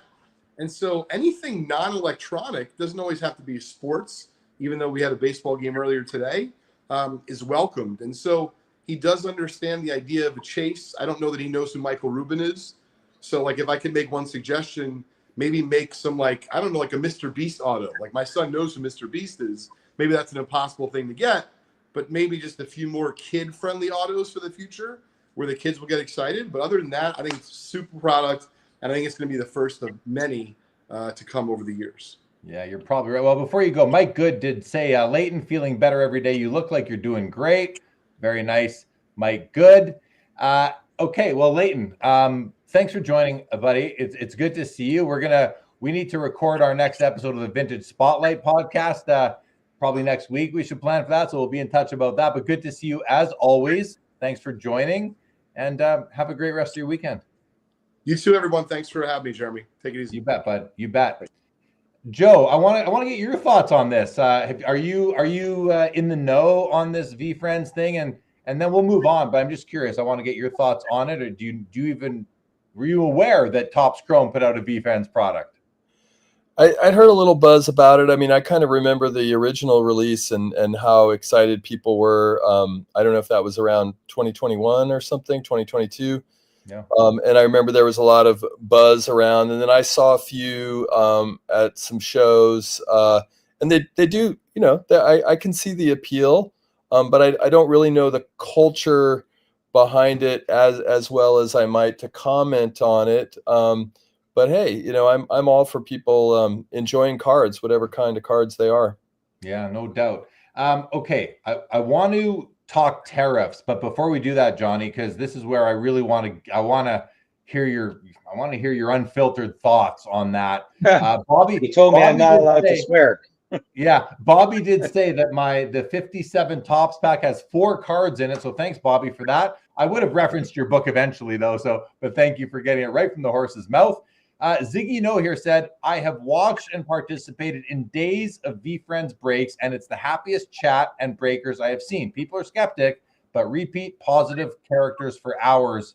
Is V high or very high? Foulball says, I hate haters. So do you hate yourself if you hate it? Just kidding, Jared. Ziggy also says, people laugh until they see the eBay comps. And he's 1,000% right. It's wild, the money. It's wild, right? And then Curmudgeon is here. What's up, baseball card Curmudgeon? Welcome back to the show. Okay, so yeah, Rob Scott says there's a lot of room in the hobby for everyone. Collect what you like. No doubt. I think that is exactly true. How can you not think that is true, right? Yeah. Johnny, tariffs wise, I know it feels like it's almost like we're late to the game on this one, but is it still an issue for you? So guys, Johnny owns Mintink. It's a couple card shops in Canada. As you know, I shout them out every episode. They're a sponsor of the show. Johnny's a friend of mine, a great guy. We hang out when we're in the same cities at card shows. very few people who I enjoy hanging out with as much as I do with Johnny here from Mintink, and I mean that sincerely. John, tell us a little bit about the challenges that these tariffs or the threat of tariffs has brought you over the last, whatever it is, 4 to 6 weeks. It's actually been, I was just looking at the calendar. It's May 10th. I think it's been since March the 3rd. So we're into like pushing 10 weeks. It's crazy. And first of all, I really enjoy hanging out with you too. I think I'm quite confident I'm going to be in Edmonton next month for the expo. Yes. So I'll probably see you there. Probably be in Montreal in a couple weeks too. So, yeah. So of course it's affecting us, and it's affecting a lot of people. There's literally a 25% tax on virtually everything. Panini. So you'll see Panini all but have dried up in Canada, because allotment out the gate, as you guys all know, is limited, and they have a dynamic list, so you re-up from them, and it is what it is, and generally it works. The tariff is annihilated that margin. So number one, you're not seeing a lot of Panini right now in Canada. That's why. Same thing goes for Topps. It's being tariffed, and they already don't send a lot, so there's not a lot of second waves. And then Upper Deck, whatever's not printed in Europe, a bunch of stuff's printed in Italy, and I think some stuff's printed in Mexico. Same thing with Topps, if I'm not mistaken. I'm pretty sure VeeFriends was printed in Mexico. So I have to dig. I have to get my office to really, because if you don't investigate and fight, you don't get your money back. You can't rebate or whatever. You just get bills from the customs broker. So supplies haven't been in here because China is friendly to Canada. And like I said, a few other things. At the same time, the singles business has grown considerably for two reasons. Number one, it's not tariffed. And number two, I mean, in theory, it's tariff if you're a Canadian buying from the US, but there's plenty of secondhand market in Canada. So you can buy, from Canada. But it's also, prices have gone up a little bit. Just the osmosis of wax price going up means singles price goes up, right? At the same time, the American business has grown because the dollar is so strong. And there's no tariff going back. I mean, the product's made in the United States. Right. So, I mean, it really depends how you kind of look at it. We're also, as a multi sort of rev stream organization, not just a store, or not just a breaker, or not just a grader, or not just a consigner, et cetera, et cetera. So I can tell you that the fact that we're as diverse as we are has been a blessing, because we continue to thrive and grow. But at the same time, I'm more skeptical when it's trying new things, or how I'm spending my money. 25% is no joke. There's a lot of products right now that with the tariff, you're not making money. So hopefully it doesn't go on for too long, because if it does, it's not going to be good for a lot of people. The ultimate is a big win for hockey, and you guys all hear all the rumblings about hockey. Some win, some lose, etc. And it's tariffed. So you're losing, 15, 20 points of margin. And that's your retail shop. That's a huge chunk. You don't get a lot of products out there where you can realize a 20 or 30% margin. To lose, half or more of it is awful. So, let me ask you and not every person. So yeah, go. Let me ask you this.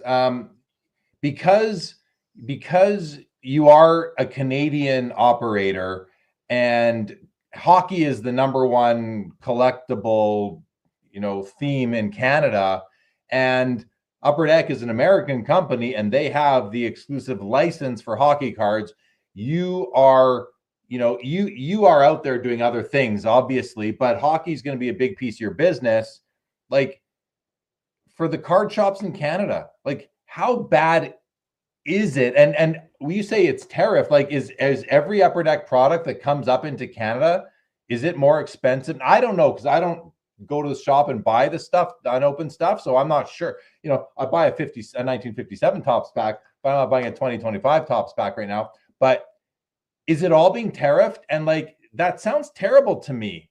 That must be hurting, never mind hurting Canadian stores, but that must be hurting Upper Deck as well, I have to think. Maybe not. I don't know. Can you fill us in? Yeah. So first and foremost, the products that are printed in the United States are tariffed. So some products are printed in Europe, a bunch of printers in Italy, so they're not tariffed. So yeah, it's definitely, you know, not good. It's definitely worrisome. Again, the cup is going to be tariffed. That's coming out in June, I think June 4th, give or take. And on a lot of products, the margin is getting wiped out from the tariffs. So it's not good. The long-term sustainability isn't good. Some manufacturers like Bandai is eating a whole big chunk of it on a few releases. But for the most part, you know, it's not happening. Now, you know, at the same time, nobody's forced to take anything. So it's not like distributors and manufacturers and distributors are saying, hey, well, you got to keep taking stuff. It's like, hey, you don't have to take anything. Nobody's forcing you to take a product that, you know, you might not be making money from. And at the same time, there really isn't any sort of co-op at the present time, whether it's from manufacturer, distributor, or the government. So we'll see. Based on kind of the chats last week and whatever have you, I mean, I can't imagine anything's going to change tomorrow. I hope, you know, 6 months from now that we're not there. But yeah, it's not good, especially for you know, again, products that are, you know, from the States. So it's just not good, Jeremy. It's just really not good.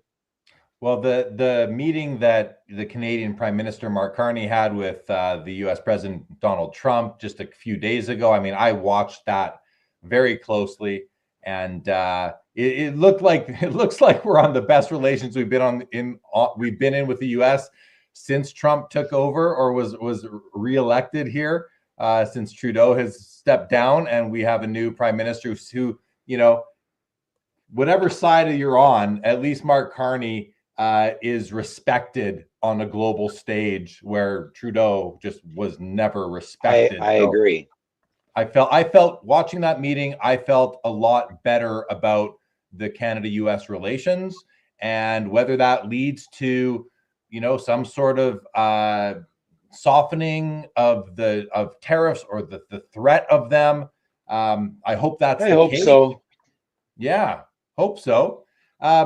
Okay, Toronto Expo.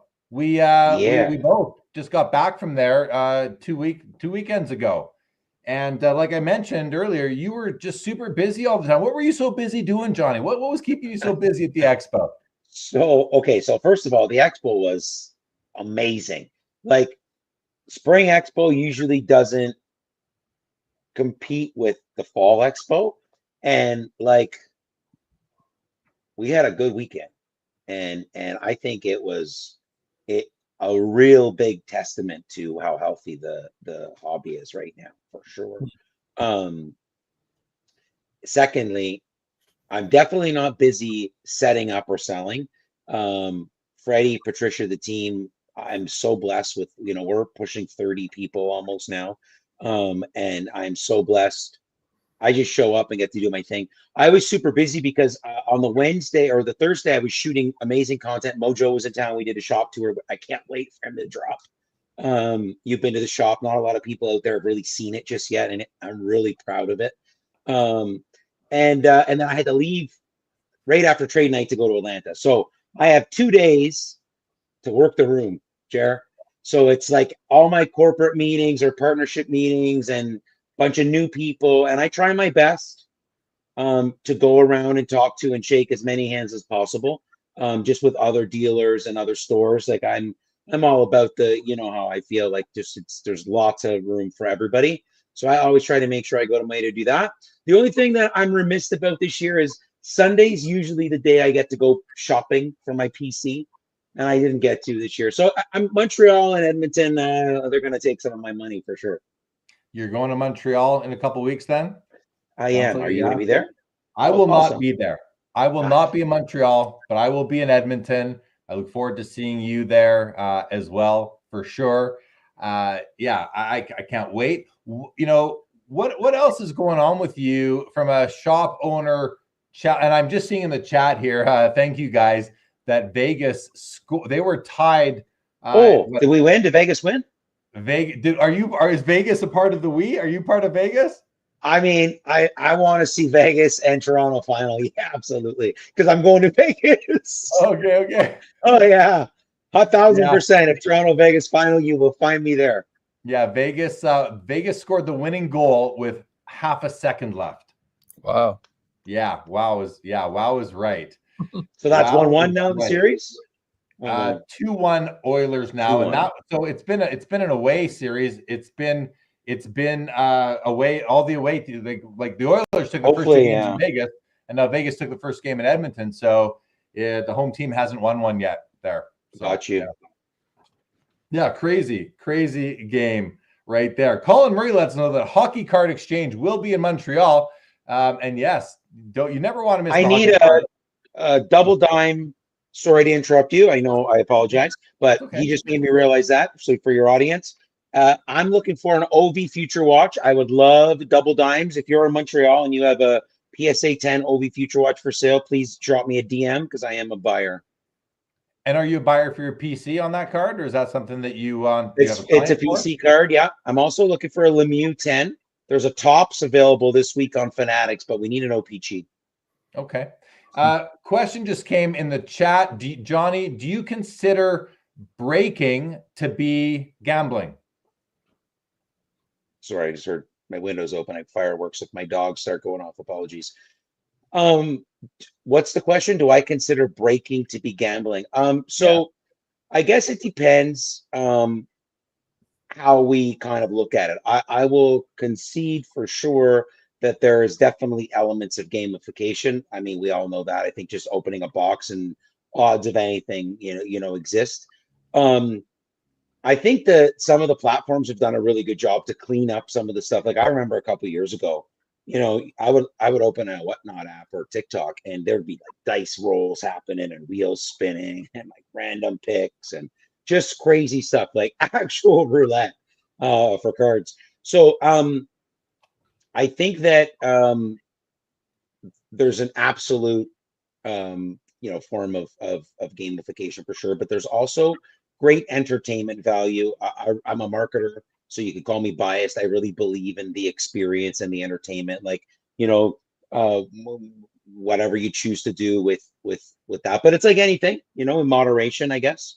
Sure. Yeah, I think that's a fair way to say it right there. And I don't think it's going anywhere. No matter what anybody thinks, I don't think breaking is going anywhere anytime soon. Nope. No, not happening, right? Not happening. Ziggy No likes your answer. He's in the breaking business as well. I've been following Ziggy for half a decade. I like his stuff.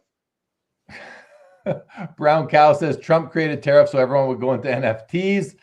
That's an interesting comment. Junk Wax Museum, welcome to the show. Welcome to the show. Junk Wax. Hobby Champ says, I've never really understood how breaking can be considered gambling when cards have no intrinsic value. That's an interesting comment right there. The other thing I'll just say about that is, opening any wax, no matter how you open it, there's an element of risk because the hobby has gotten to be so dollar dominated that everything comes down to what's it worth. It's not, hey, look what I got. It's, hey, look what I got. What's it worth? Like, yeah, so, yeah. I gave this analogy, like, when I talk to people, even if it's a banker as an example, because, we're expanding. You asked me what's up with Mintink. We're going to start to really expand, and, hence you're going to see me on lots more planes and all over the place. And I'll just leave it at that for now. But, we really look at how, I love the word intrinsic, and I really get it from a value prop, but it's like, I'm sorry, I kind of lost sort of the way I wanted to kind of just say, but it's like, I think it goes back to, like I said, and like you just said, there's some risk and some chance and everything, but there is still something. The difference from gambling is like you leave with something, like even the worst box, you have something. But I kind of give this analogy, like it's a 125-year-old space, and what's happened now is so much institutional money has come in the space. When there's markets, and indexes that track, and you can put it up against other commodities. So you get into the super high-end space, you're talking to art dealers now. So I think it's just not a hobby anymore. So purists, you guys have both been doing this for your whole lives, and you're very open-minded and embrace change. But it's like there's been so much disruption in the industry, and not just the last 5 years, but really the last 10. That a lot of people, the old school purists, and people that just generally can't embrace change, they're traditionally the ones that kind of put the blockers up. Most people appreciate, you talk about breaking, like live social selling is a thing. Go to Asia and watch what's going to come here in the next 5 years. They have whole production facility set up for this. Yeah. That's how we started, right? I turned my studio into a card shop, and I put cameras everywhere. And we did, like, it was like a podcast turned into rips. And here we are 5.5 years later, having a great time.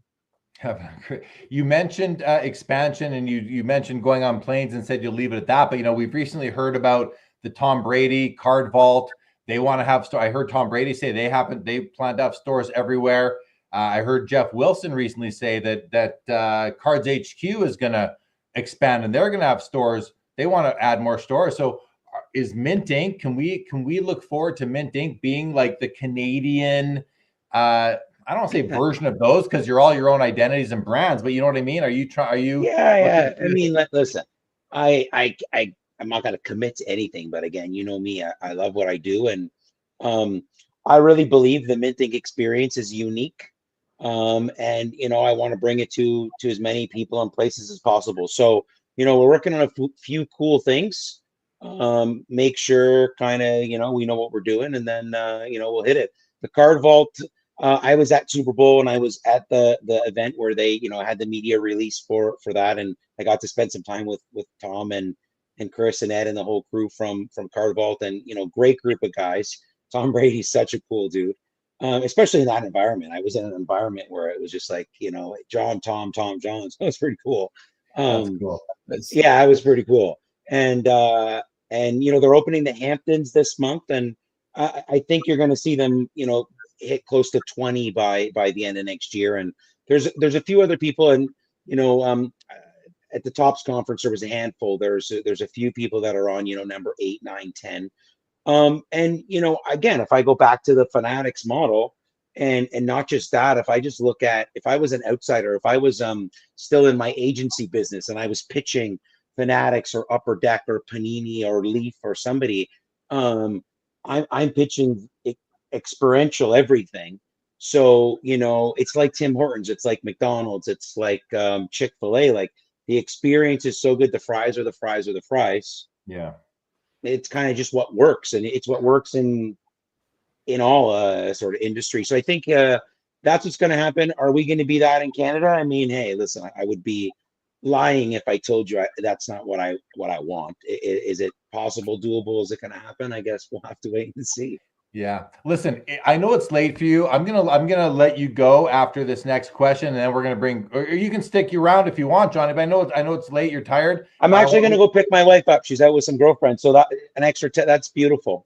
That's cool for me. Yeah, but I'll have one question before I let you go, and that is, shoot. Who or what listen, you are an entrepreneur. I know. I every time we hang out, I mean, you are always thinking.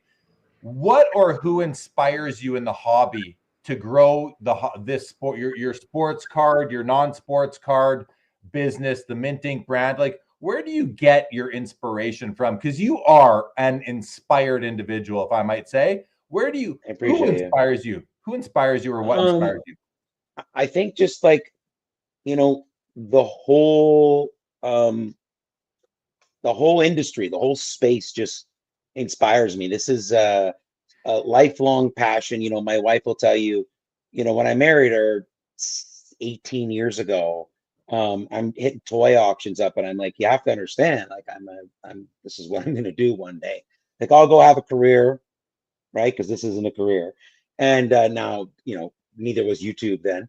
But this is what we're going to do. My first, I was showing the guys, my first logo, JCap, is John Cathy Amandola Palmer, and it's like JCap Toys and Cards, and it's from 2007 and whatever have you. So the inspiration of like childhood passion turned real is kind of what motivates me the most. And I'm glued to quite a few, people and places and things. I follow a ton of content. And I just love how the hobby's given this outlet for just so many people to thrive in a space that, was always maybe not a cool space, if you will. And I think I'm just inspired by wanting to create the best hobby experience in Canada. That's what inspires me. Just the hobby inspires me. I don't think any one individual does. And what you just said is that's part of, as Mintink has been a sponsor of this channel here for coming up a year. That's something I always say at the beginning of the show is Mintink's, the mission is to be the leading hobby experience brand in Canada. So, good on you. Good on you. Johnny, thanks for coming on. I want to let you go. You're going to go pick up your wife at the airport. Bob Boozle says it is physically impossible for me to pick my wife up. That's awesome. It's physically impossible for her to pick me up, but I can pick her up. That's awesome. Well, thanks for having me always, and Joe, a pleasure as well. And thanks to everybody watching. And Jared, we'll see you soon. Well, hopefully we'll see you in the flesh in a month from now in Edmonton. I'll see you in Edmonton in less than a month. Man. Yes, sir. All right, buddy. Okay, guys. Cheers. Take care. Take care. Ciao. All right, Joe. We're coming up to the home stretch now, and we're gonna bring on our friend Chris McGill, also known as Chris HOJ, also known as HOJ, one of the founders of Card Ladder. Chris HOJ. There he is. Oh, let's go. I'm here. He's here. It's good to see you, buddy. Hey, first of all, let's let everybody know that Card Ladder and their show, The Crossover, has found a new home. It has moved from Instagram to YouTube. How did that transition go for you? How did you enjoy your first live stream just 2 nights ago? I certainly have a newfound respect for the host who has to continuously talk and interact with chat and display comments and try to moderate things all at once. That is no small feat. The amount of brain fuel that it took for me to do that for just 90 minutes was astonishing. I think I've got 2,000 hours of live streaming under my belt now. So, yeah. Well, I have a newfound respect for that. And, let me just say one thing about this, which is that oftentimes on this show, and I've talked to Joe about this, where I've said, because we'll be chatting, I'll be talking, and then you guys will be talking, and I'm looking at the comments, I'm looking at some other things that I look at, my notes, and then someone will say, well, what do you think, Jeremy? And I'm like, I have no idea what you guys are talking about right now. Please repeat the question. Yeah, sorry, I was distracted. I don't know what you're just asking me, and I feel bad because I should. But as I've said, I hear it all, but I only really process and maybe retain 75% of what the guests are saying when I'm not talking or looking right at them, because it is a multitasking role here running these live streams. So I'm glad that you've entered the realm of understanding how that goes. And then the other thing I'll mention about live streaming is that there's no second takes, there's no editing. And I've said things on my live streams on these shows that when I'm going to bed and I'm like, oh, I can't, I didn't mean that. That didn't come out right. I sent the wrong message. It happens, it doesn't happen all the time, but it happens regularly. And, and that's why I ask the audience and I ask the chat to cut me some slack. If I say something that sounds just totally ridiculous or stupid, understand that I might not even really know what I'm saying in the moment, or, I just you're thinking on the fly and the right words don't come out. So that's does that make sense to you, Chris, now that you've been in that seat?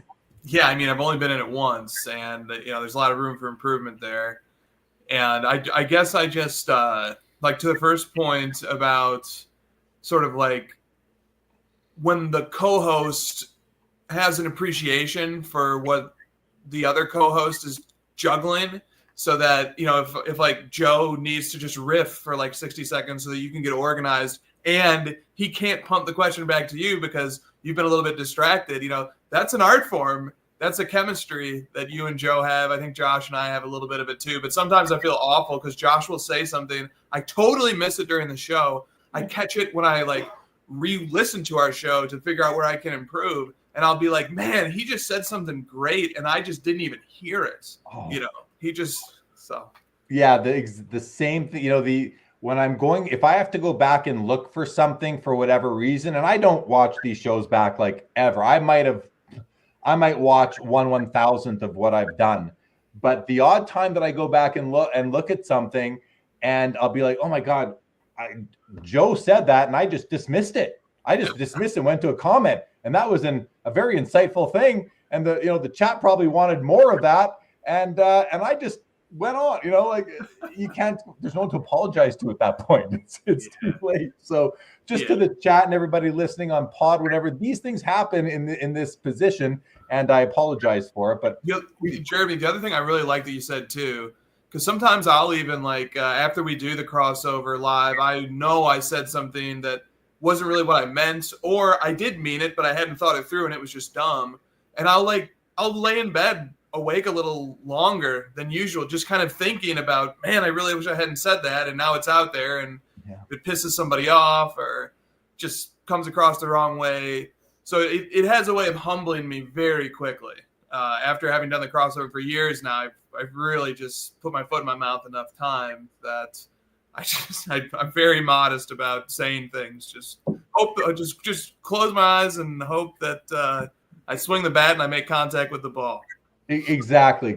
Just hope for the best, because I know that I've said things that they're not aligned with my true thoughts and feelings, because I'm just not able to process and articulate quick enough. Meanwhile, Stukes here thought I had a team of engineers. I wish, Stukes. I wish.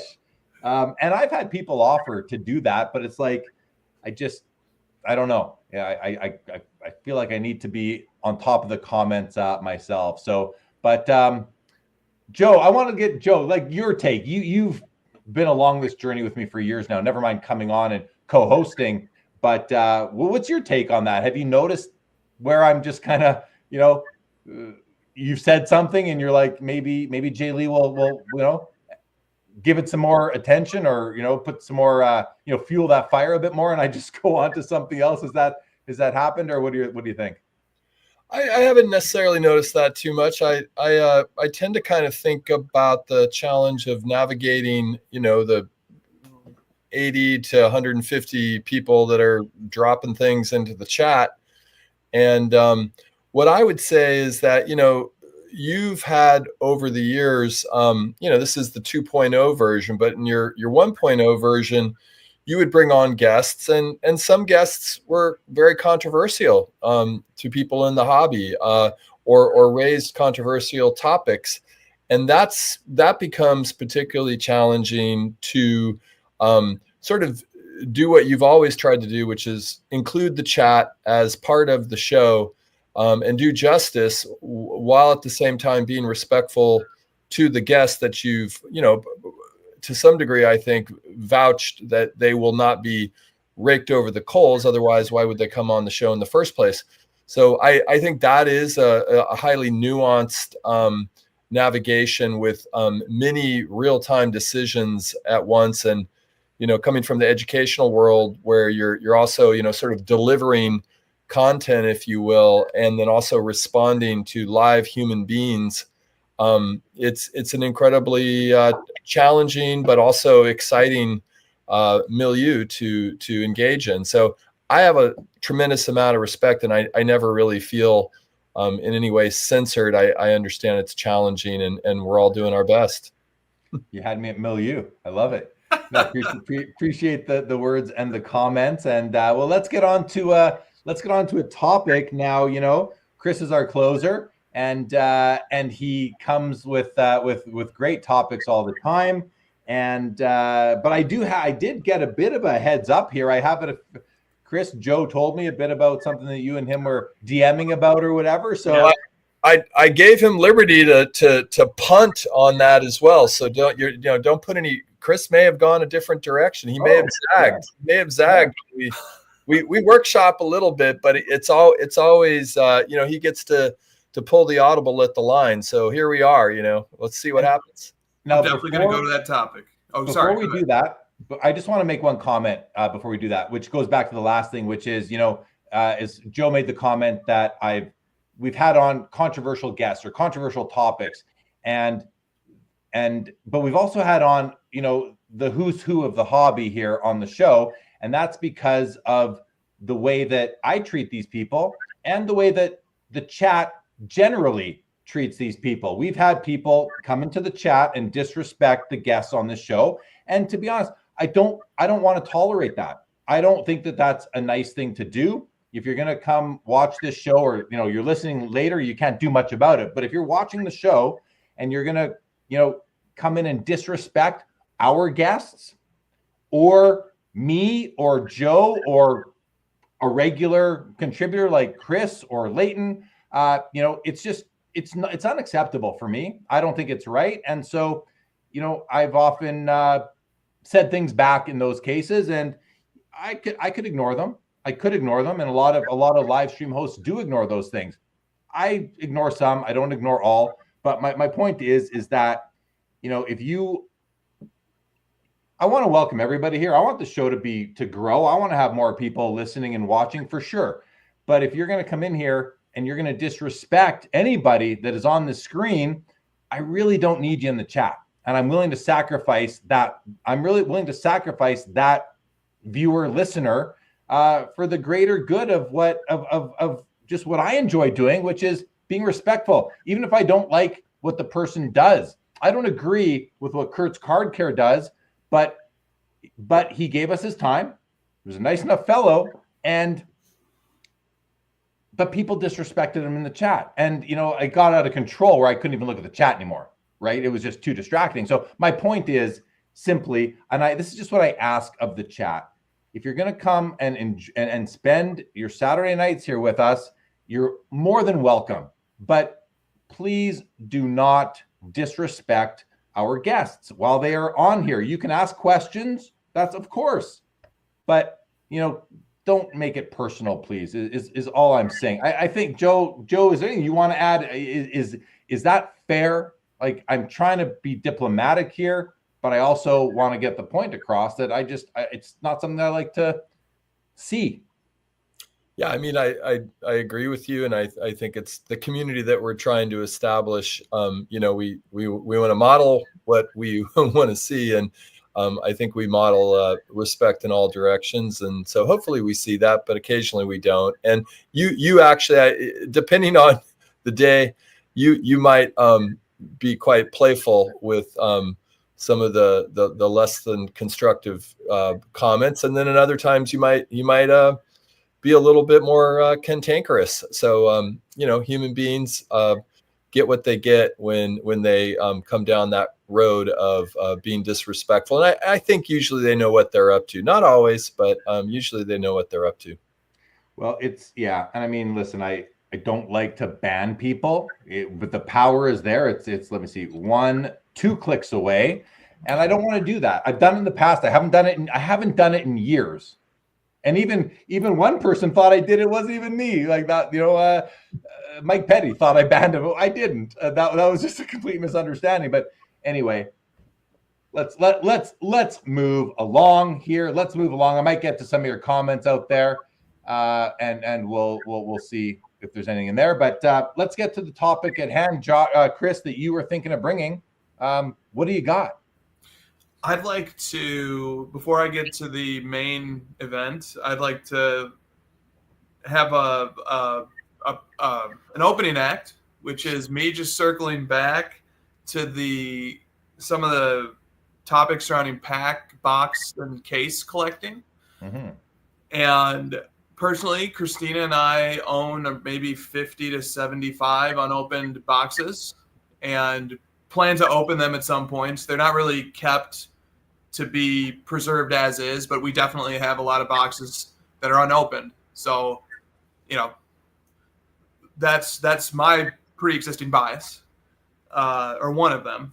But the thing that I wanted to add to that conversation, I think was missing, was that there was a sense from some of the commenters that there's something antithetical to the core nature of sports card collecting by preserving items in their packaging, in their pack or box or case form, rather than opening it and getting these cards into circulation.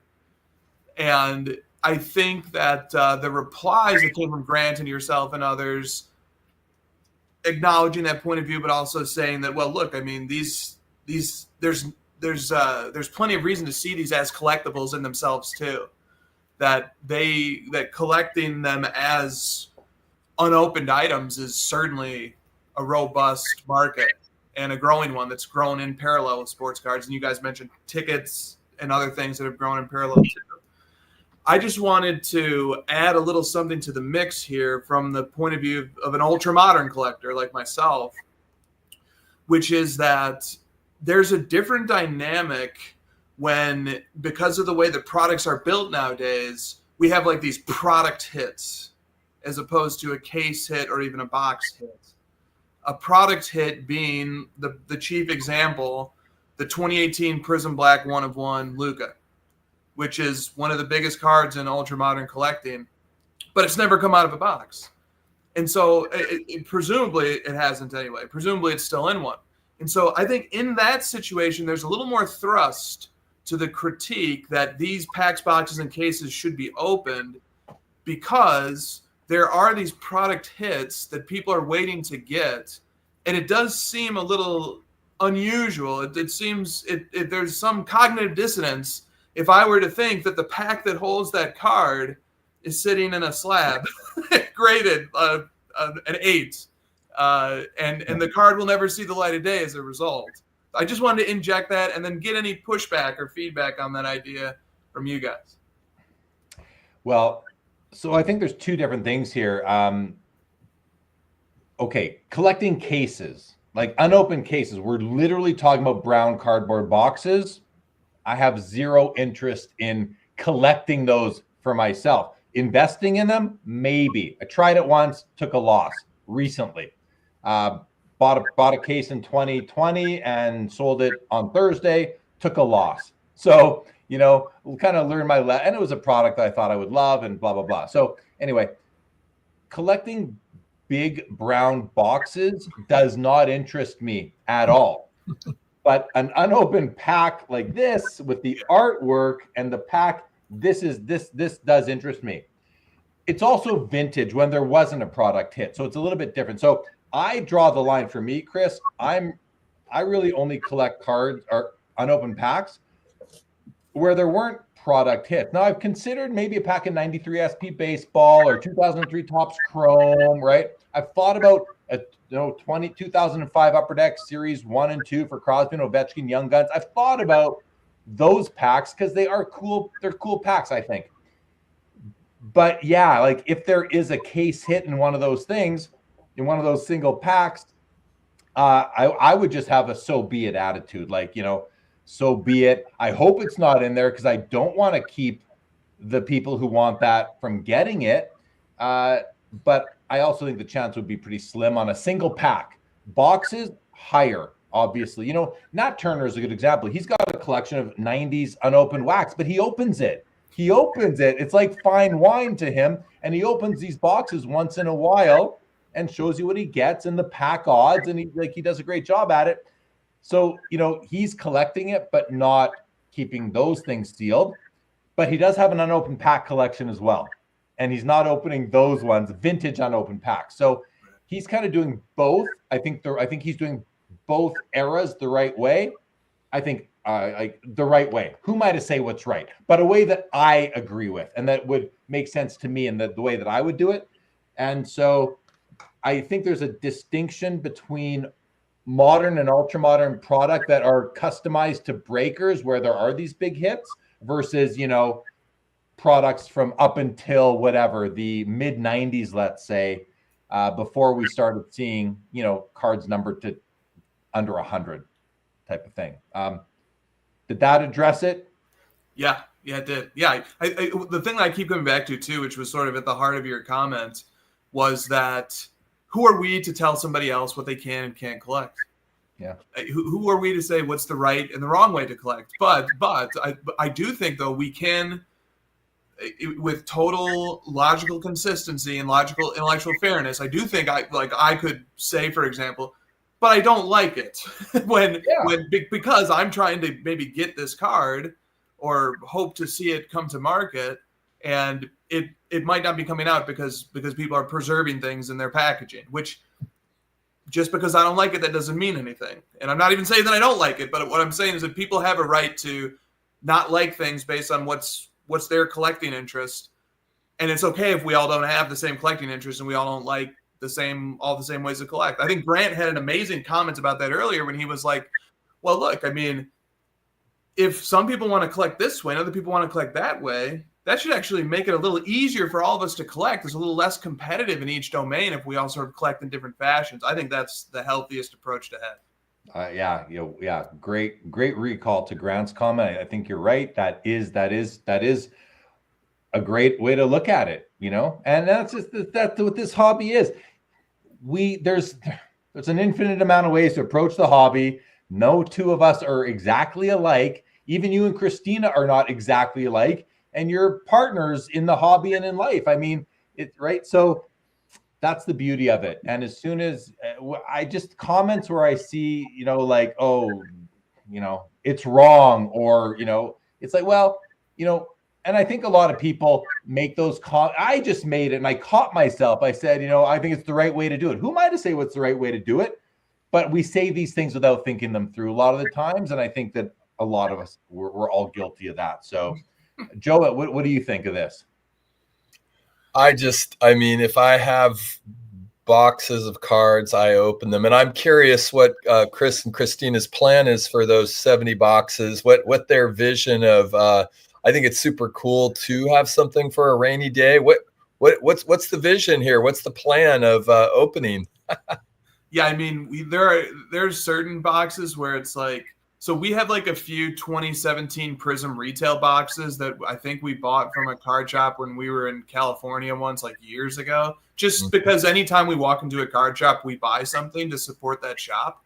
Nice. But then it's like, hey, if the Celtics win the championship again this year, and Tatum and, you know, the guys, or Donovan Mitchell, he's also a 2017 class guy, like somebody really cool from that class does something awesome this year, that's usually something that'll get us to open a box, you know, and just it raises the excitement level and the fun level but like, you know, it sounds a little silly, but you got to be in the mood to open a box, you know, like especially with the price that boxes go for nowadays, you know. If I'm in a pissy mood, you know, I'm not going to sit there and open up a $300 box and just watch that money most likely get flushed away. Like, Christina will look at me, or I'll look at her and be like, hey, like, would it be fun to go through a box and like, because there's a lot of work opening a box too that people don't really talk about. You open the box, then you get all these cards out, then you got to sort them, and then you got to take the ones that are in the best condition and sleeve them and put them in the card savers, and you got to, maybe you're like me and you want to grade them. I mean, Jeremy's playing the small violin for me. It's like a 3-hour process. Like a lot of times too, like either I'll leave when I'll get bored first, and Christina will be the one organizing and sorting all the stuff and putting all the base cards in numerical order, or reverse. You know, it'll be me who's doing it. Our hearts bleed for you guys with your open. What's your I mean, I hate to put everything around value, but what's your most valuable box? Do you have any flawless or national treasures or anything high end like that? No, nothing crazy like that. Probably when we were in St. Louis like 3 years ago, we picked up a couple of 2015 Prism Jumbo hobby boxes that are probably worth a few grand. So I think those might be our highest end boxes. Nice. I wanted to ask, so like you said, you need to be in a mood to open up an old box you've had for a while. For sure, I can see it. It's like you need to be in a mood to open an old bottle of wine. You might be celebrating something, whatever it might be. But when I want to dig a bit deeper into this and ask you, when you first bought these boxes, at that moment in time, what was the intention at the outset for these? To open them at some point. Like we mostly accumulated these boxes just by visiting card shops over the years, and just, you know, we get excited. You walk into a card shop, there's all this awesome product on the shelves. There's just like an energy that runs through it, and it's like, man, we want to buy some of these. Yeah, like and then like they always let Christina, like if they had like 4 of the box and we're buying one, they always let Christina pick the one, and she has a method for picking it, and you know, so like we just get excited when we go to shops and we pick them up, and we know that eventually we're gonna open them. We just don't know when. Sometimes we'll go back, like if we're traveling, you know, like we are now, and we get a box, sometimes we'll go back to the hotel room and we'll open it then. Other times, you know, the box will be sitting there for years, and we just never felt the urge to open it yet. Yeah, fair. Let's go to a few comments here before we move on. Brown Coin says to me, are you going to be getting the Topps Pope card, the Topps Now Pope card? No. And I put a question in on the I sent Chris a message. I said, should we be investing in the new Pope's rookie cards? And then literally an hour later, both Topps Now and Leaf announced them. So I thought of it first. Yeah. Pat on the back for me. Get some royalties out of that. But what's that? You better get some royalties out of that. Yeah, I'm sure. No, but it's funny because speaking of the Popes, Hobby Champ says, I nominate Joe P for Hobby Pope since Mangini is already the Prez. That might be the best thing I've heard, because who are we to try to, you know, unseat the hobby president, John Mangini? We don't want to. That's never been the goal at all. But now I think we found it different, because Bob Boozle says this is why we must elect a hobby pope to guide us on what's right or wrong. And maybe Joe Poirot is the man for the job. He's shaking his head, of course. Dan's Vintage says, I'm collecting unopened Cheetos bags that could have the Cheetos-ards in them. But wait, Cheetos are made to be eaten. Don't get us started on the Cheetos-ards and all that, please.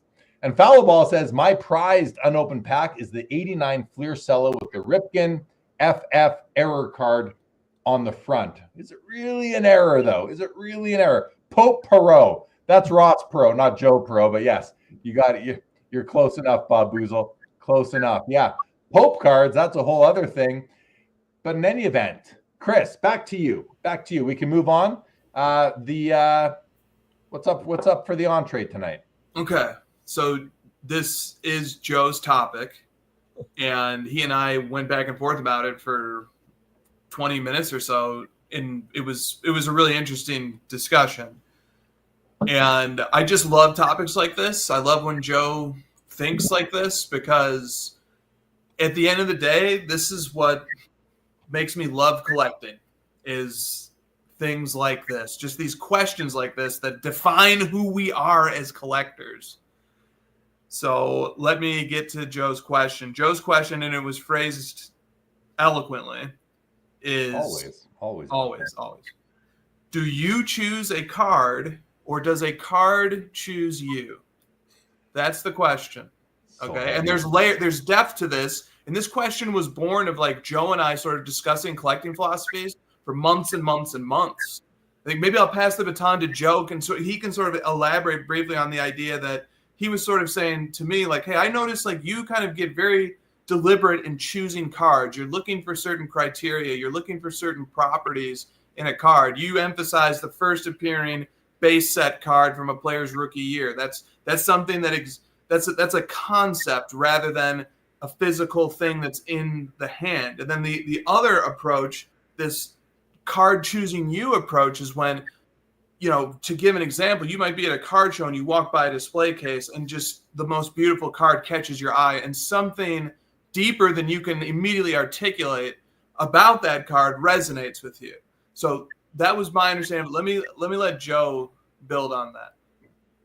Yeah, I mean, it really is a byproduct of both self-reflecting on why I somewhat impulsively just have moved through my collecting experience, and then getting to know you, Chris, just sort of how you approach things very methodically, through research and kind of understanding what's out there, what the relevance is of certain issues, and kind of thinking through it in a variety of ways, in a way that I think, convinces yourself that there is merit, perhaps undiscovered merit, to a particular card and its relevance, and that is a part of the hobby that I think I admire, because it's also not a part of the hobby that I always live out in my own collecting, because I am a little more flighty, and I do sort of look towards it. It may or may not be a bright, shiny thing. I mean, it could in some cases be a vintage card, a dandy potato chip, Larry Doby card that I haven't seen before from 1954. Shout out midlife Greg. But the way that I've mostly gone about, I think, is more the physical form of the card, the aesthetic of the card, the shiny object, in modern, ultra modern, that is oftentimes, it is actually shiny, maybe a one of one, maybe, a gold vinyl, maybe a platinum National Treasures one of one with a cool chunk of game worn jersey. And yet, when I hear you break down kind of why you find a particular Jokic rookie card to be desirable, I always admire that process, and it feels like there's some intellectual weight behind it that is impressive, and that I'd imagine probably is fulfilling for you as a collector, because once that hay is in the barn of ascertaining which card makes the most sense, which card with the information we currently have and maybe hunches that we might have in the future is going to stand the test of time and be the desired one that others down the road might say that is the card to have, the search becomes all that more important, and the fulfillment of the search becomes all that more gratifying, and owning that card and understanding that card in context. So I think that's it's something I've appreciated about you, but have only in small moments lived out myself.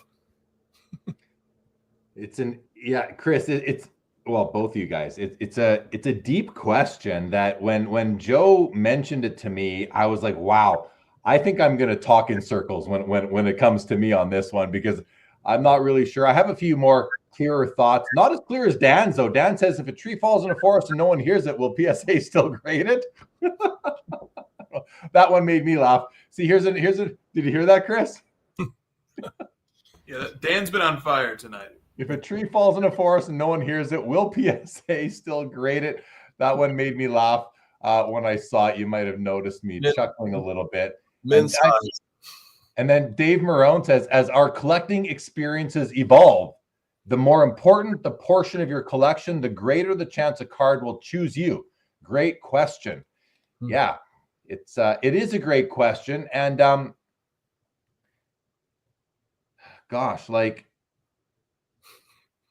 yeah, I'm thinking of, because I collect a lot of different things, and some things are, I can start a project in the hobby because a card chooses me. I can just see a card, whether it's online or in person, wherever I'm seeing it, whatever platform, someone story posts it, someone shares someone else's story post. I see it on eBay or Fanatics or wherever I see it. And I just like it aesthetically. It speaks to me. And then I look into it, and then I decide, and then it kind of causes me to go down the path of buying more from that set or similar, or other players, maybe other players from other sports that have the same card. So it might start with, I choose the card, but then it might morph into the card then chooses me, because, it's almost like, okay, I think I have an analogy that might make some sense. Okay, think about your family. you are going to go out there and likely choose your husband or wife, but you're not choosing your kids. They are your kids no matter what, right? So I might choose the first card that I'm going to buy, but then the rest of the cards flow and I'm no longer choosing them specifically fresh because they were kind of predetermined by that point. But the first time I saw the first card, it was brand new. The card chooses me. We choose our partner. We don't choose our kids. They're just given to us somehow, and then we have to make the best of the situation, right? So, or you don't choose your wife, you get someone pregnant, and then now you're So. Well, Jeremy, and I know a little bit of how you've collected. I mean, the exquisite patch cards come to mind, how you kind of found one and then you wanted to sort of grow that set, if you will. I also know that you had for a long time, and maybe still do, a very deliberate approach to collecting key rookie cards. And you haven't kept all of them through the years, but I mean, that's an interesting question, because I would kind of argue that collecting key rookie cards is you choosing a sort of angle, a target, if you will. You may discard certain key rookie cards if you don't find them attractive, but the overall spirit of saying I collect key vintage rookie cards, that is a choice that you're headed in that direction. You've committed to that style of collecting. Whereas I would say the exquisite, when you got those group of, I believe, 4 exquisite patch cards with Jordan, Kobe, KD, and LeBron. Yeah. Nice grouping there. I think it was a little bit of more what you were saying with the family. Like one of them spoke to you, and then all of a sudden it was kind of a little bit of an avalanche of like, well, I got to do that. Or maybe you got 3 in one trade. Yeah. So that's an interesting story, because it goes further back, Joe, but you're onto it. Basically, 2011, the Cup came out, and the base patch parallels out of 10, I thought were gorgeous. I love the design. I like the patch placement, the all that. And I picked up a few, and then it's like, hang on, I think I'm going to collect this set. And I'm going to be a slave to the checklist. I'm going to collect this set. And then I started collecting all the other years of them too. So not just 2011, I went back to 05 and all the way forward to current. So that covers that. And then what happened was, I'm at the National probably back in 20, I don't know. This is going back pre-19, maybe it was 19. Anyway, I remember being at 610 Justin's booth, and he's got 3 of the basketball exquisite base patch parallels out of 10. So basically the basketball counterpart to the hockey ones that I was collecting. And he had the Jordan, the Kobe, and the LeBron. And I thought those are beautiful. And they are, consistent with what I'm already collecting for hockey, but it's basketball and they're gorgeous. And so I didn't do anything about it. And then I see him at the next National. He still has them. And I see him at the next National. And I'm like, okay, maybe I want to make a play for these now. And I had some ammo on me, and I think I put on Instagram the next day, I just made like the highest value trade I've ever made in my life in the hobby. Chris, you remember, I'm sure I showed you this even before, Chris. I showed the rest of it. I was there like minutes after you did the trade. You were just beaming, and you had the 3 cards. Love it. And so, it's like the card chose, that first 2011 Cup hockey card chose me, but then the rest of its extended family did as well, as me kind of deciding, okay, I love these. I'm going to be a collector of these. And to this day, as you mentioned, Joe, I made a trade for the 3 from Justin, the Jordan, LeBron, and Kobe. And I added the Kevin Durant. I think I got that actually from Coleman at the first Burbank show, where I met Foul Ball for the first time, Jeremy in the chat. I think I got the Durant from Coleman. In return, I think I gave him a Vince Carter Topps Chrome Refractor rookie. I think I got some money back. I forget the whole deal, but I have those 4 cards. Now, when was that first show? That was 2021 in Burbank, I think, or I don't know. or 22 maybe, whenever it was, I still own those cards. I've gone through a few collection consolidations. I love those. Like, I love those. If I'm left with one Jordan card at the end of the day, one Kobe, one LeBron, those will probably be them because I just love them. So yeah, good call out there, Joe, on those. So anyway, I think that's kind of where I fit on it. But what about you, Chris? I mean, we've heard from Joe and myself. I don't think we've heard from you yet. Where do you fall on this topic and question? I've certainly, when I started collecting, and I think it's partially influenced by collecting Michael Jordan cards, where in Michael Jordan cards, you really let the card choose you. I think that's one of the hallmarks, I think, of 90s collecting is like, it's very aesthetic. It's very subjective. It's very much which card speaks to me the most and which one really causes that flow of nostalgia more than any of the others. But as I've shifted into more ultra-modern collecting, I've also shifted philosophy into being more of a I choose the card type of person. I think that's partially just practical. There's just so many options that it makes sense to get really deliberate and strategic about picking a card. And I'll give an example why. So I think I've thought about this a lot, thinking about the end of the Panini era. And I think people laugh at this, and it's fine. You know, it doesn't bother me at all. But my favorite card that Panini made after a lot of thought is the select premier level die cuts. I just love those. Though when Joe first said, you know, the card chooses you, when he first introduced that concept, this is the first card that I thought of. I mean, anytime I seen one of them show up, like just recently there was an auction that had the Saquon Barkley 2018 select premier level black 1/1 die cut. And I looked through hundreds of cards in this auction, and none of them made me stop my scroll except for this one. It doesn't even matter who the player is. It just doesn't matter. I just love that part. I love that set of parallels. And particularly, I love the black 1/1. And for football and for basketball, the relevant years are a little bit different, but basically it's 2014 to 2019, which is like that chunk of years, the select premier level die cut 1/1, and all the different versions of that parallel. They just captivate me. I just love them. Now, here's the other side of the coin. For whatever reason, almost everybody else not only doesn't agree with me, but they actually actively dislike those. They go so far as to be like, get that away from me. I don't like these shield die cut looking cards. I just don't like them. They're weird. They don't appeal to me. Okay, so now I'm in a weird place. On the one hand, it's really exciting because I'm able to get these cards and I don't have nearly as much competition as I would for like a Prism Black or something, which everybody loves and unanimously agrees is great or whatever.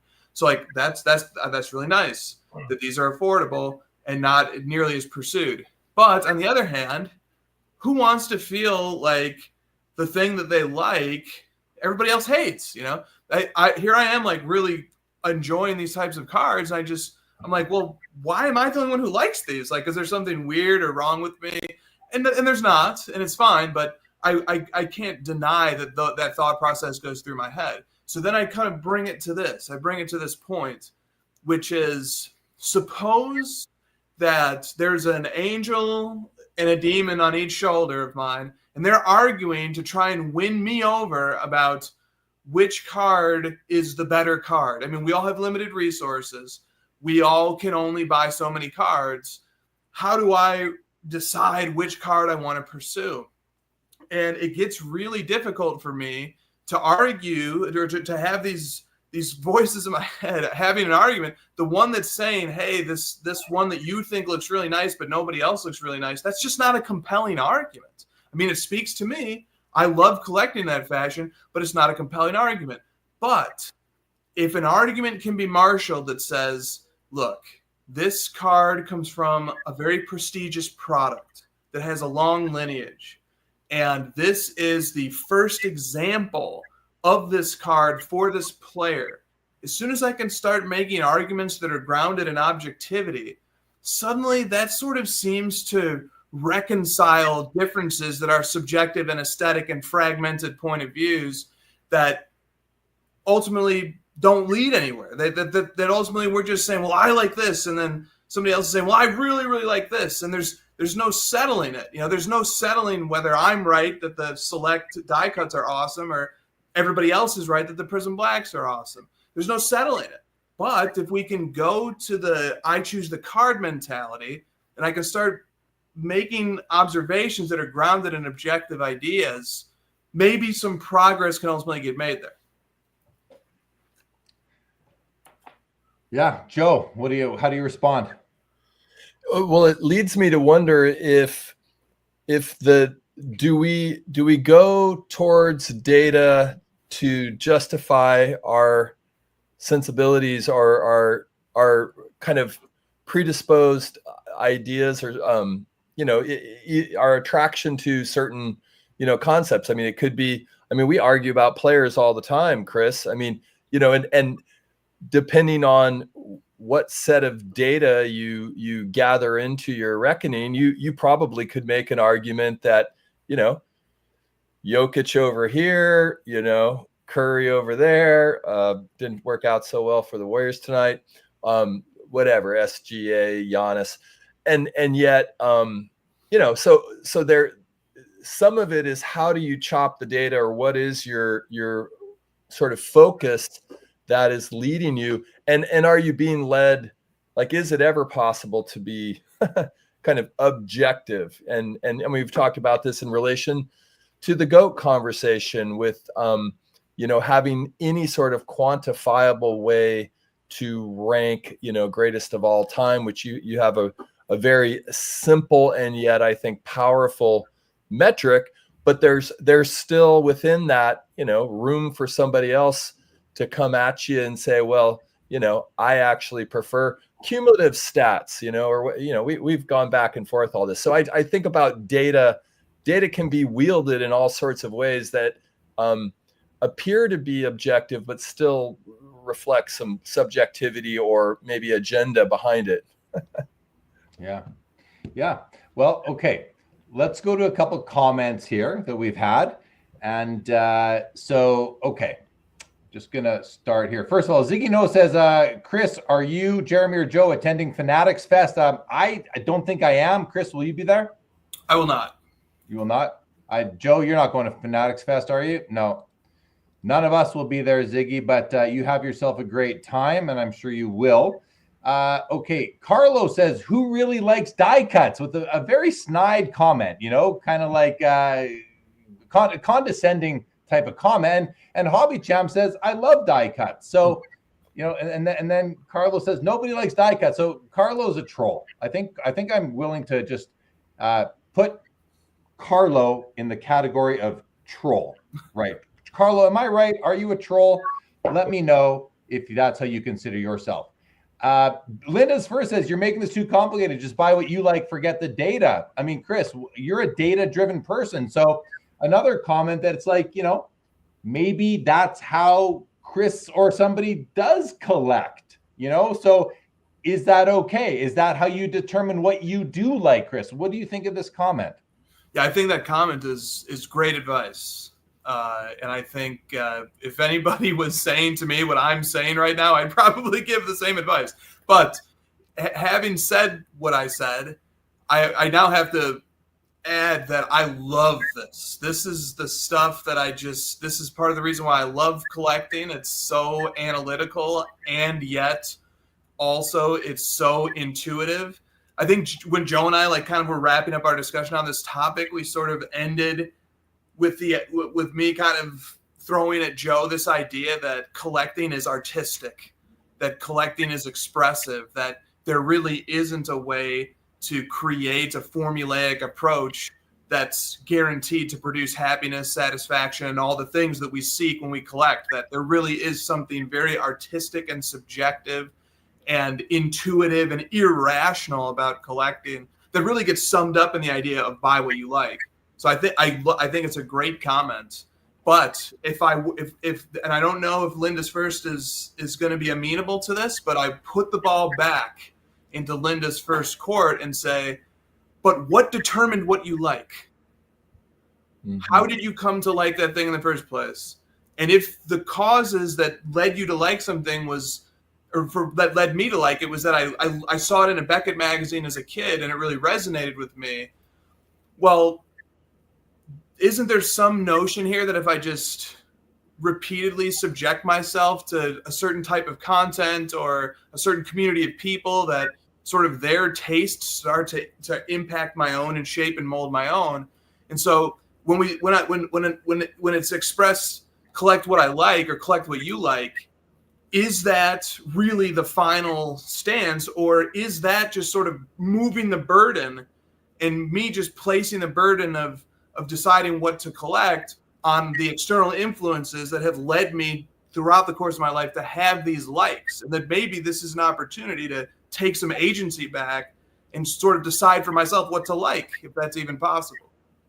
Yeah, I think about nature, nurture, right? The age-old literary question. I mean, you know, Mary Shelley expressed this all in Frankenstein, and it's been going on for, you know, far back as Rousseau.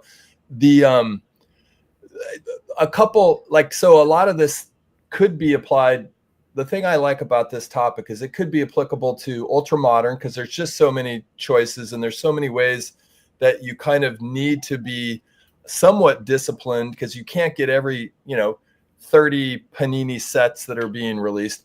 But it can equally be applied, I think, to vintage or, you know, 90s, or like, for instance, Jay Lee. Stay with me here.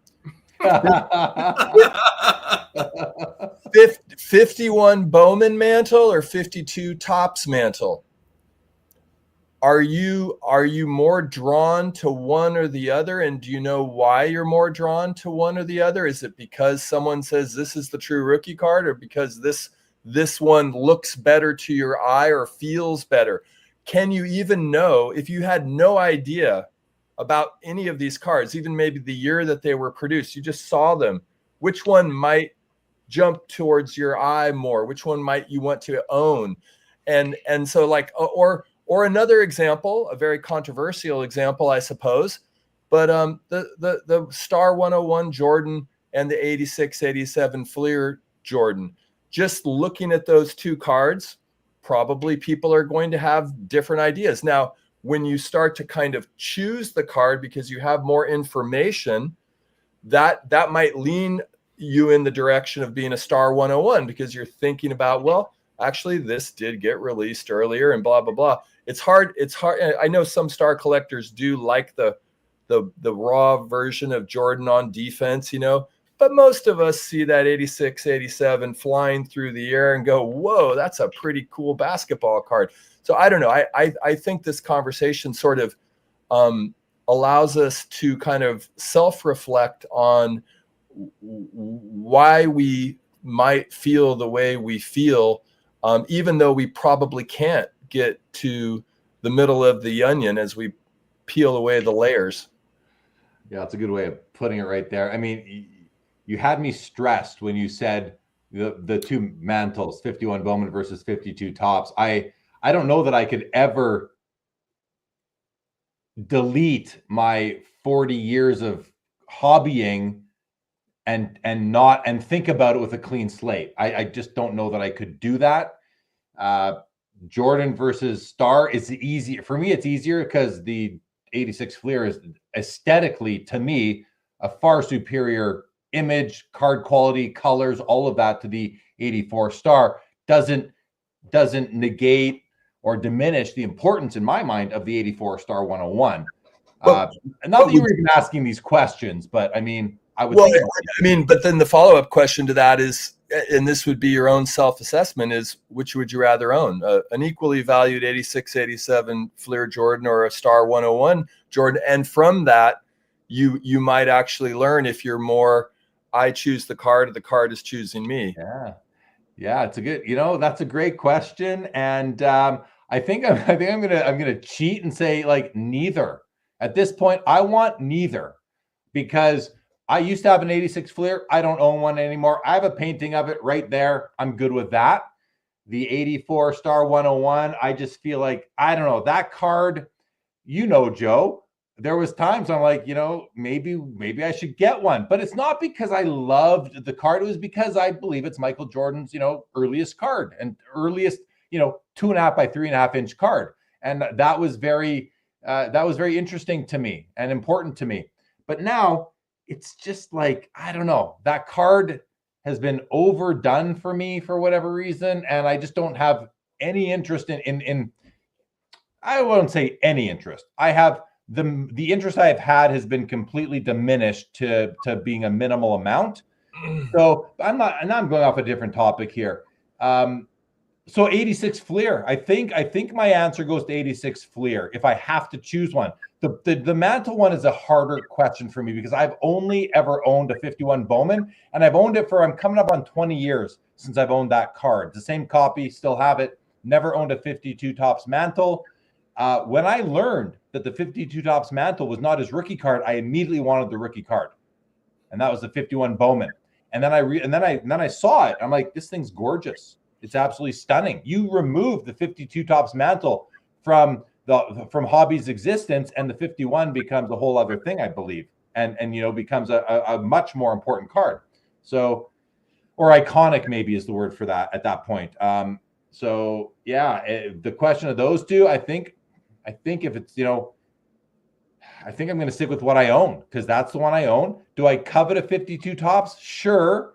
But there's cards that are way higher than it, or not way, but there's cards that are well above it on my want list right now.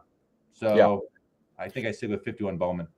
And I just want to step back from everything you just said and kind of remind us that we're not actually really talking about the cards. We're talking about our frameworks as collectors and our sensibilities and how we sort of create meaning or meaningful acquisitions into our collection. So you can't be wrong. Yeah, right.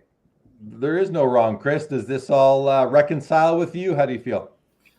Yeah, I thought Joe's point right there was very important, that we're talking about conflicting ways of looking at cards, but there is no conflicting way to talk about conflicting ways of looking at cards. In other words, this is as far out as the camera lens goes. There is no way to possibly be wrong about that part of it. So, and I like what he was saying. A very important move when talking about abstract ideas is to bring it into particular examples. And the 51 Bowman and the 52 Topps is a great one, but it really set me back in my chair when he put it to the 84 Star and the 86 Fleer. I'm a Michael Jordan collector. I'm a basketball collector. That one speaks more directly to me. And I think it is the perfect example because the 84 Star is the card of the person who chooses. And the 86 Fleer is the card that chooses you. And the mechanism, that example really crystallizes the mechanism, which is the nostalgia. The fact that the 84 Star was only in circulation of a few thousand team bags. And I was just listening to an interview that Tony TJ is online recently did, and he was saying that he was aware in the 80s, he was aware of the Star cards, but he could never find them. There just never was this opportunity for them to gain an iconic status because they were too rare. But the 86 Fleer was just abundant. It quickly became the iconic card, one of the most iconic cards ever. And then what's so interesting, the thing that I'll add on to this discussion is that PSA grading the 84 Star has certainly played a factor in its increased relevance of late. And the interesting move that happens is that the 86 Fleer guys, who I think all know that they win on the nostalgia card chooses me battle, they also try to make the move to win the I choose the card battle too, when they try to particularly define what a rookie card is. And that's the source, or at least one of the motivations behind the true rookie card debate involving the 84 Star and the 86 Fleer, is that the 86 Fleer guys also attempt to make arguments that say some variation of either the 84 star was not issued in a blind pack, so it can't qualify as a true rookie card, which now we are in the world of choosing the card rather than the card choosing you. When we're making arguments that have nothing to do with the intrinsic appeal that radiates from a card somehow, but instead we're making arguments using logic and using facts that exist in the world. And then the other move that they make, the most clever move I think that I've ever seen made, which was offered by Dr. Beckett in a podcast a few months ago when this topic was more relevant. He pointed out that the licensing that existed for the star cards, the early 80s star cards, was not nearly as robust as true sports card licensing. So he said there is a qualitative difference in the licenses that were issued. The 86 Fleer having a true robust license that had a multi-year obligation, and the 84 star being a smaller license with less of an obligation. So, but the point that I just want to make is that somehow that argument, the 86 Fleer guys weren't content to win the nostalgia battle, and they want to win the battle on paper too. They want to win the true rookie card argument also. They want to unify both. So that was a really cool example from Joe. Yeah. I just want, you mentioned Dr. Beckett, enlightening the hobby upon the robustness or the nature of those licenses. Like if you are choosing the card, you need to understand that, right? You need to understand that's the history of it. And thankfully he's still here telling us these, enlightening us, educating us on these historical facts that could change some people's positions on that specific argument or that specific debate. And I think that's a great thing right there. But I like what Joe said too earlier, like you said, Chris, that, this isn't about what is the card. It's about what framework do we use? And it brings me to a comment that Skeppy makes right here, just about 3 minutes ago. Why get a card just because it's the RC? If you don't like the RC, then get a card of that player you do like. The 84 star Jordan is not a great looking card. Get something you do like. I completely agree with that. If you don't like the rookie, go for something. Now, however, if you consider yourself to be, if you say, I am a Hall of Fame rookie card collector, or I only collect rookies, then you are, precluding yourself from being able to own anything but a rookie card. So now you got to just buy it and live with it and be okay with it because you love that it's a rookie. I don't have a problem with that. But if you are, who am I to say what I have a problem with how you do it? For me, I'm always thinking about if it were me, I wouldn't have a problem because I was that guy. I was a rookie card collector. I didn't even look at second year cards for, not all the time. In the 80s, I was looking at second year cards of hockey players, but not of basketball, football, baseball players as part of a, something I would collect. Nowadays, though, I still love my Hall of Fame rookie cards to the extent that the ones I have still, but I have literally, I feel like the hobby has opened up a new world to me as I have expanded my interests to non-rookie year cards. I picked up just the other day. I only showed it in my vintage chat I'm in. I picked up my very first ever 1952 Topps baseball card. I'm half lying. I bought one once in a collection at the expo, had it graded and sold it. So, but the first time I've gone out to where I went after and bought a card, I bought the Warren Spawn. Chris, I bought the Warren Spawn because I love the looks of the card. I don't care that it's not his rookie. And I just feel like the hobby has opened up to me and my want list has grown ever since I have become in like the Yogi Berra that I picked up at the expo, the 51 Bowman Yogi Berra, not his rookie card, but gosh, it's probably my favorite aesthetically looking Yogi Berra card that I own. And I just love it. So yeah, I don't know, but this all came off of Skeppy's question here. And yeah, if you cannot just paint yourself into the corner being a rookie card collector, the world opens up to you. The hobby world opens up to you. Joe? I'm just kind of being reminded of in the midst of the pandemic, people went into so many sort of granular layers of targets. Like, for instance, first optic, right? Do you remember when everybody was just like, what is the first optic? What is it, 2015, 2016, something like that? And we were all trying to get that. Or first, player uniform, like LeBron in a Lakers uniform, like that became a thing. And that's an interesting, I'm trying to think where that falls in that kind of dichotomy of I choose the card or the card chooses me. Perhaps you could make the argument that the card is choosing you because if you're a huge Lakers fan, that card is suddenly like coming at you like, I got to own that. First optic, I don't know. That feels a little more, like following a lemming off the cliff. And I think people that, went that route probably, at least at the prices that some of those cards were going for at the time, probably do feel like they jumped off a cliff. So I don't know. Yeah, I'm just, it's not always easy for me to determine which direction you're going in terms of choice and or, being chosen, if you will. Yeah. Now, I just saw a comment come in from Greg, Midlife Sports Cards, that is going to cause us or this show to go for 2 more hours, Greg. Greg says, but don't we need some boundaries in what we collect? Otherwise, how do we have any focus? Or is focus overrated? And so, this comes back to Chris and Joe's original topic here. Do we choose the card? Does the card choose us? And, when I'm walking the expo a couple weekends ago and you go to a booth and the guy behind the booth says, is there anything you're looking for? Like, they want to serve you. They want to have what you want.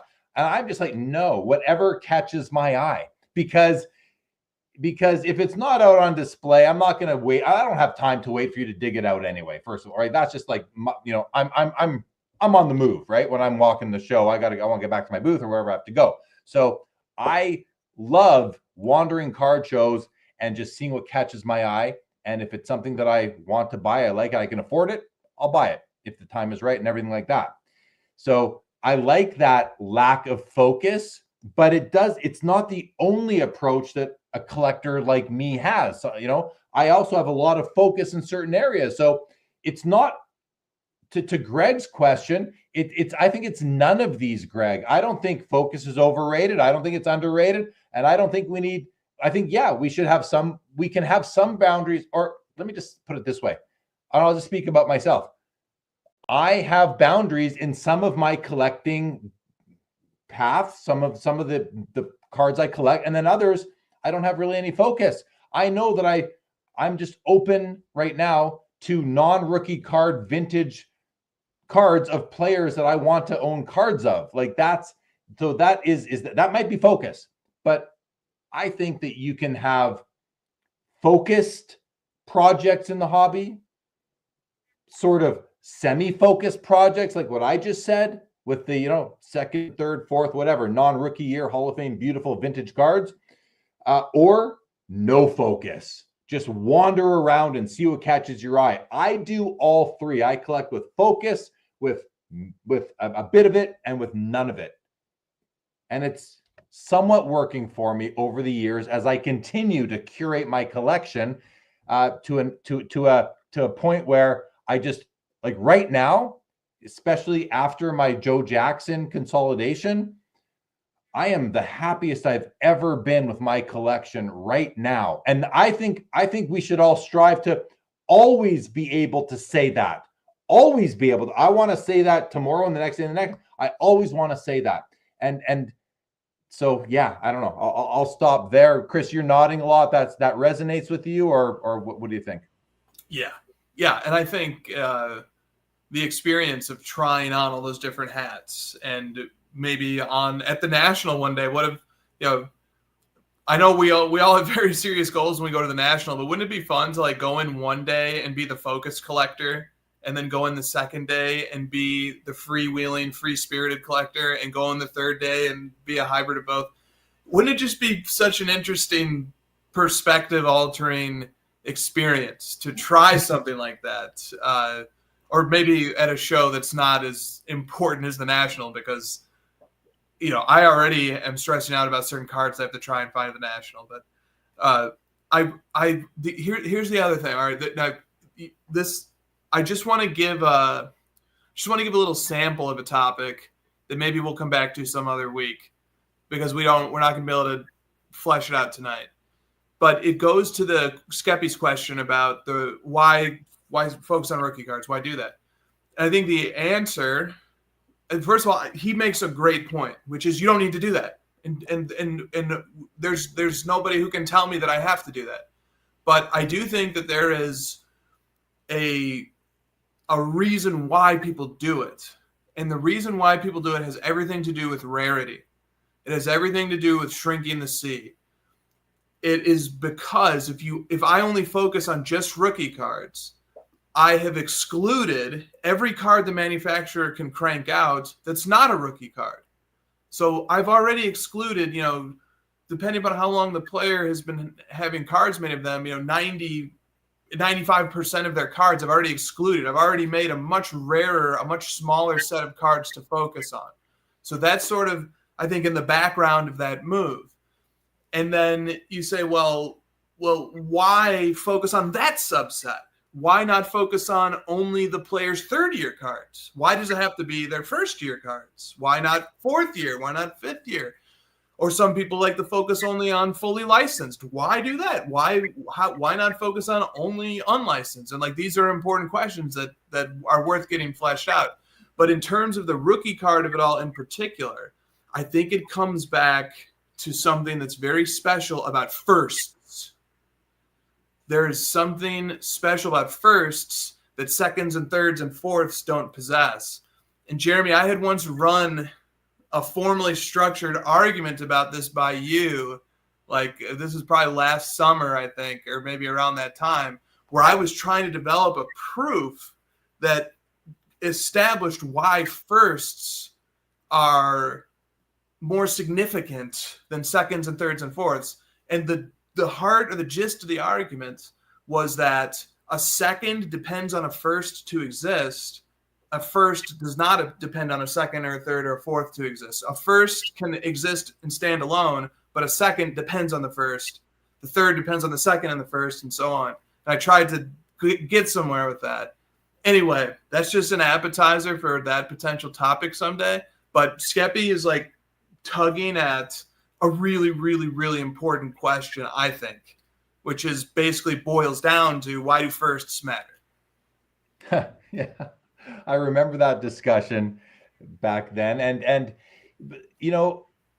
for what you were just talking about, how in order for a second to exist, there had to be a first. So firsts are more important. It's like but that then kind of also implies that a father is more important than a son if a first matters. So if the only reason a first matters more than the second or third or fourth is because the second doesn't exist without the first. However, if the first didn't exist, then the second was put out, then the second becomes a first. So it didn't need the first in the first place. So I don't know that I completely buy into that. I'd need to flush it out, talk it through some more to believe that that's what you would hang your hat on, and that, trying to really drill down into why are firsts important. But then again, you look in this showcase here, it's the first and second year of hockey, Upper Deck hockey game used jerseys, because firsts matter to me. They do. And rookie cards matter to me. I think they're important. But just like I like to say, I'm not, generally speaking, a slave to a checklist. I don't think I need to be a slave to a rookie card anymore either. If I don't like it, I don't need to go get it, even though it's the first. And even though I think they're more important than second year cards, I think aesthetics are super important. For me, they are anyway. So, the look of the card, the colors, all these things are very important. So for those reasons, I'm willing to go in that direction and just collect that way. So it's a great topic. It's very interesting. Okay, let's do. Unless Joe, you have anything you want to put a bow on that discussion, or? No, I mean, I think I'm always curious which direction I'm trending, and I think I've float in the wind sometimes, but I think overall in the last 4 to 5 years, I've been trending towards more of I choose the card, but that's after a lifetime of cards choosing me, or so it feels. And I guess by that I mean, and some of it actually goes back to like when I was watching House of Jordans and sort of realizing through the conversations that were going on there that like there does, because we don't have finite resources, there does have to be some discipline in what we're doing. And in order to not go down the rabbit holes, in order not to, indulge in your flights of fancy, you need to kind of be deliberate. I mean, it leads in that direction of being like more restrained. And that was not my way of collecting, but I guess just saying in my directional, I hope and aspire to, even though I kind of lapse back into cards choosing me, I hope and aspire to getting more and more focused. And I would say, Jeremy, like your consolidation into Joe Jackson, I mean, that is a form. That's an interesting example to try and, assess, was that more the card choosing you or you choosing the card?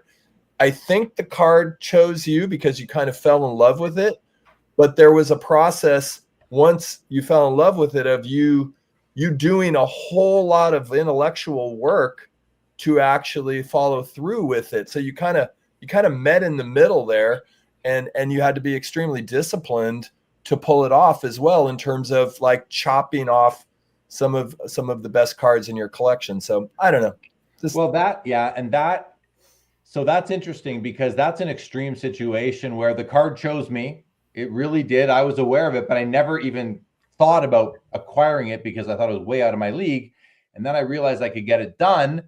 But then, so the card chooses me, but then I had to choose the card back before I was going to get married to it, because it was such an intense commitment financially, value-wise, to do it. So I had to make sure, by doing all that additional research into everything about it, the player, the card, the brand, the era, everything, the population, the other cards of him that are out there, the other cards in the set, the 1915s.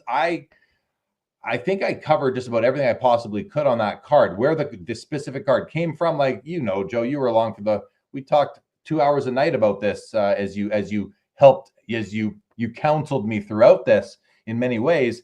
It was such an extreme situation, but yeah, the card chose me, and then I had to choose the card. Now, if this was a $1,000 card, it wouldn't have been I wouldn't have needed to put in the amount of work. I probably would have just bought it. But for a lot more than $1,000, like, times 150, I had to really think about it and put in the work. And it brings me back to, it just brings me back to how we approach these things. And when I say like I'm the happiest I've ever been right now with my collection, that's a big part of it, because all the cards that I moved on from, I'm okay moving on from, which is the other beautiful thing about something like that, is that now moving forward, I think I'm going to be more disciplined, although I'm proving I might not be as disciplined as I'd like to be. And I may have, I may be accumulating cards that I'll be willing to move on from eventually, but that's okay. We can do that. That's the beautiful thing about buying cards specifically, versus opening up boxes and packs of cards, is that you generally can have an idea of how much money you will be able to recover from that purchase if you decide to reverse it or just, unwind it in the future. And that's one of the beautiful things about, just retired players, for that matter too, is that, usually they're, like the Warren Spawn that I just bought the other day, like here it is, just like there, like Chris, look at that, like is that Jay Lee or what right there? I'm just kidding, but like, this is a card that I will be able, if I decide, if I fall out of love with it, I will find a home for it. No problem. It'll be an easy sell. And I just thought it was a beautiful copy. And it's not perfect. It's got tilt, but I kind of like that about it. Kind of like a card that is, in some cases, I like a card that is true to its era of production, So I don't know. I'm all over the place, as you can see. And I think a lot of us are, and I think we can be. I think that's okay. So You predicted that before we even went into the initial topic. You said, I'm going to talk about this in all different directions. As our buddy Josh Adams says, dusty forever. Dusty forever. Exactly. Tough topic, says Kinger. Crosby 0304 exquisite retro. It's a first, but not a first. This is discretionary. Yeah, there's all sorts of snags in these discussions. Rob Scott says, I'll buy it if you fall out of love with that spawn. Thanks, Rob Scott. I'm lucky. A few of the cards I bought recently, I've been told people will buy them from me for what the Joe Jackson, 2 people have told me, and 2 people who are not doing it without being on, like 2 people who are being really honest about it are just like, yeah, I will buy those from you. I mean that. I will buy them from you. So, yeah, it's a fun topic, really. Definitely a fun topic. So, Joe, any comments? Carlo, by the way, Carlo is banned permanently from the channel. I have no interest in seeing Carlo in this chat anymore. He is certainly a troll, and he can go troll elsewhere.